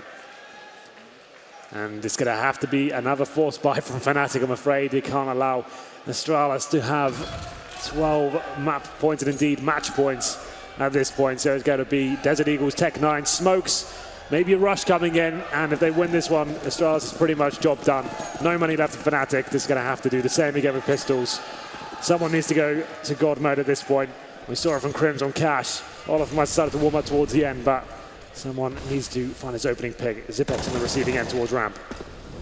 Nade in's going to be timed well in the spray. He's got Olaf down, then suddenly Radio Room doesn't look as inviting. They both back away, the other 2 in lobby. That backs them up toward Dupree, though, but lovely shot. He gets dinked up immediately and has to back into the site. Yeah, didn't have to push that, but he wanted to get some information there. Dupree got punished, but he did some damage towards Disco Doppler as well, who's got another 28 HP. Dennis towards outside right now, and it's still going to be a firm advantage. Zipex not relenting just yet. It's going to still be holding towards that ramp.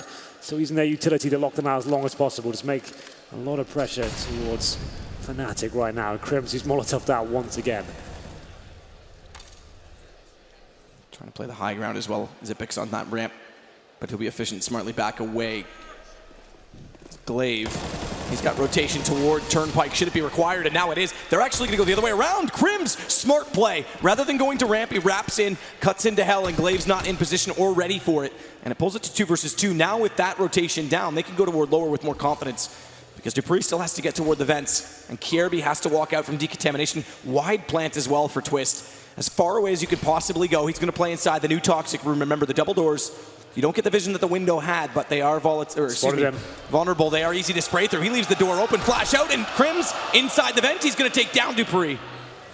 As it was a waiting game, and Twist will hit Kierby. It's going to be Fnatic picking up another round, and that's important to at least keep this alive and get them away from that overtime point. If they can keep them off 14, or 15, excuse me, there's still the chance. Yeah, to be fair, Astralis, they've got around 3.5 grand right now. They don't need to force into this. It's 14-4.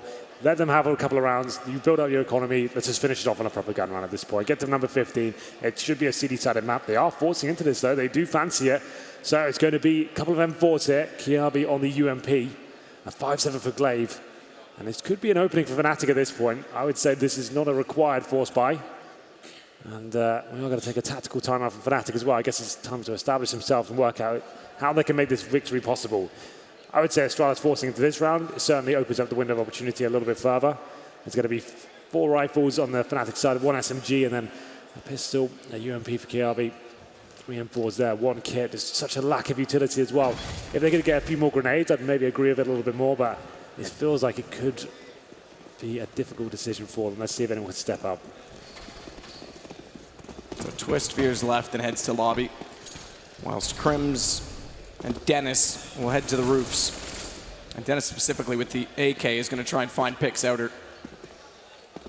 Eyes on Secret, all things considered. Tries for the jumping headshot. That would have been pretty impressive from that range. As Crims is going to join him up there. Dennis goes down below, and it's a wraparound from Red Crate. Smokes out. Device trying to get information inside of those smokes. Glaive with just the pistol has to spot, do any damage he can. It's beneficial, but chances of range with the 5-7 at that position, not likely. So Crims puts him down quite convincingly. And no one's rotated down close to this position, but Device has gotten into the stairwell. He's the only one down here at this point in time. They'll drop the bomb temporarily to try and confront him. Control stairs, not to be confused from decontamination, so they are coming directly at him. It's a longer angle. That nade lands just behind him. It takes him down to 46 HP. Disco's still going to hold that. They'll slow this because they need to push him back and continue to establish the map control as Bomb gets closer and closer. Twist is still a long way away in lobby. He's going to try and catch rotations at Vent, and he'll join them down below as Device continues to backpedal and find yet another position to burrow into. And just now they start to consider rotations, and guess what happens? Fnatic realizes that's very likely. And thankfully dupreeh has held ground because he's the only one now in the upper side immediately. Twist down below, spots him, perfect shot downward, doesn't have the railings in front of yellow anymore to catch the crossbeam, but he does have a lineup. Olaf beats him to it, and they walked in together. It was traded, but if he had found two, would have been massive for Astralis, who now wrap back around to try and retake an upper site that they previously occupied but rotated away from. And it's a tough ask, that hole in the wall, not quite enough to see through, and Xyp9x is trying to get the information. But I think they're going to have to back away from this. No kits on the two remaining players, and it's a very tall order to get inside the upper site. Yeah, well controlled by Fnatic there. dupreeh could have been the fly in the ointment there. But he only gets one kill, taken down before he can cause massive amount of damage at this point. So round should be going in favor of Fnatic. It's going to be Astralis doing a good job to find a couple of kills here. They can save the M4s. That's certainly beneficial going forward. But Fnatic post number 5 on the board and 2 rounds in a row now. So getting themselves slowly but surely back into the game. It's going to be a long-winded affair. But Disco, Doppler and Dennis do survive this round. At this point, surely Astralis won't force into this. They've got 2 M4s, but I don't think they can really justify going all in once again. It's just not required. Maybe get a couple of 5.7s and PT50s to accompany them. Okay. That was a good tweet. That is literally Panic at the Disco. Good. So someone's played good. Off of that. I'm glad someone picked up on it. That is very good. Do you think he can sing? I'm going to go with no, but you never know. Right. He could do. Always the pessimist, Henry. Never optimistic for anyone. I'd say realist is in the situation, but we'll find out. I'll ask him later. All right. We'll have karaoke at the after party. You guys can do a duet. You guys can sing. He'll want to sing Panic at the Disco, but you'll want to sing probably Morrissey. So we'll cue that up for you. Okay. Xyp9x gets flashed off slightly at ramp. Remember, he played that on the T side. He's playing at CT, so playing both sides of it, sometimes you get an inkling for what people like to do and have an intuition as to how to play against them. See if that has any factor or not as KRB tries to get better position. Outer just spotted before the smoke bloom to player coming over top of the silo, but can't get the lineup. Device, though, gets the information. What a shot from Olaf, because that's the only rifle that's out in that position. If Device had found 2 or been able to relocate without taking damage, it's a problem. But now KRB, this is smart too, because he picks that rifle up, presses E on it, and he spotted Olaf dropping down. I think Olaf may have heard him grab that rifle, so he's trying to find a better angle. He'll get Cribs down, still knows Olaf's dancing somewhere outside. He's dropped. He's tried to pull Glaive over toward Hell to watch in through lockers. And in the meantime, they've also pulled Xyp9x around. He's got to be careful to his left, though, because the further he looks for Dennis, the more probable it is that Twist walks in. He doesn't see him. This is such good rotations and team play. From only having 2 rifles on the start side of Astralis, it happens to be in the exact right position, and it's only Dennis remaining just like that. Well, they don't have to do anything more now. Make him commit to the next move. He's not got the bomb as well, so one person can be sacrificed. Oh, KRB, I thought he'd been spotted there. Watch Heaven, though. He's going to go down, and Heaven's going to repeat. The problem is I think it's a pistol at Heaven, so it's a long shot. But it's 6 HP, so a long shot will still do it. It's map point. It's series point, and it's a berth in the final. If Astralis find 2 more, but this is pressure off, and they've done it. So map point Astralis. Checkmate. Fnatic. I guess that's check, truthfully. It goes to show you I'm not good at chess, but Fnatic have to respond. I've been trying to learn it. It's not so good. Okay, then, but you're right. Check is certainly appropriate in this scenario. So the buy comes in. Fnatic at only 10 rounds in a row just to force overtime. Astralis with a dominating performance so far, and looking very confident so far. Fnatic, we knew they were going to struggle, but the City siders didn't live up to expectations at all. It's going to be 2 AKs, Tech 9, PT50 Deagle. Twist is just Deagle, nothing else. So, has he got money left over? No, he's actually all in. Must have dropped a weapon for a teammate. Usual suspects again as Crimson and Olaf are actually killing at the same pace as anyone else in the server, but it's not enough. Device and Glaive. I said Fred could start counting by rounds. Well, he could start counting by kills. They need 3 more to wrap this game up. Minute 27 in the rounds. Good position in the site for KRB. He's going to have dupreeh, who realizes, oh, wait, you're already there. I'll go elsewhere, and they'll fortify the upper site with 2 bodies. Meanwhile, down below, it's Device to find Twist, 2 to go, and Dennis with only 15 HP. Astralis overcoming all odds And the curse that has always been their problem. It's Crim's down, it's 1 to go. It's only Dennis remaining, desperate with a bomb and 15 HP. Caught out, blinded up, and Kirby's got him. For the first time, for the Danish side, they'll find themselves in a major final. And that is a huge, huge relief. But they're not done. These guys mean business. They knew coming into this tournament they had one goal. They're the favorites for a reason. Great mental fortitude shown by Astralis there. The first map, Fnatic's picked Cash. We knew go either way. It's not Astralis' best map, but they showed some great form there, managing to win the first half. It did go to overtime, and they closed it out. Second map, never looked any doubt it was going to be slipping away from Astralis.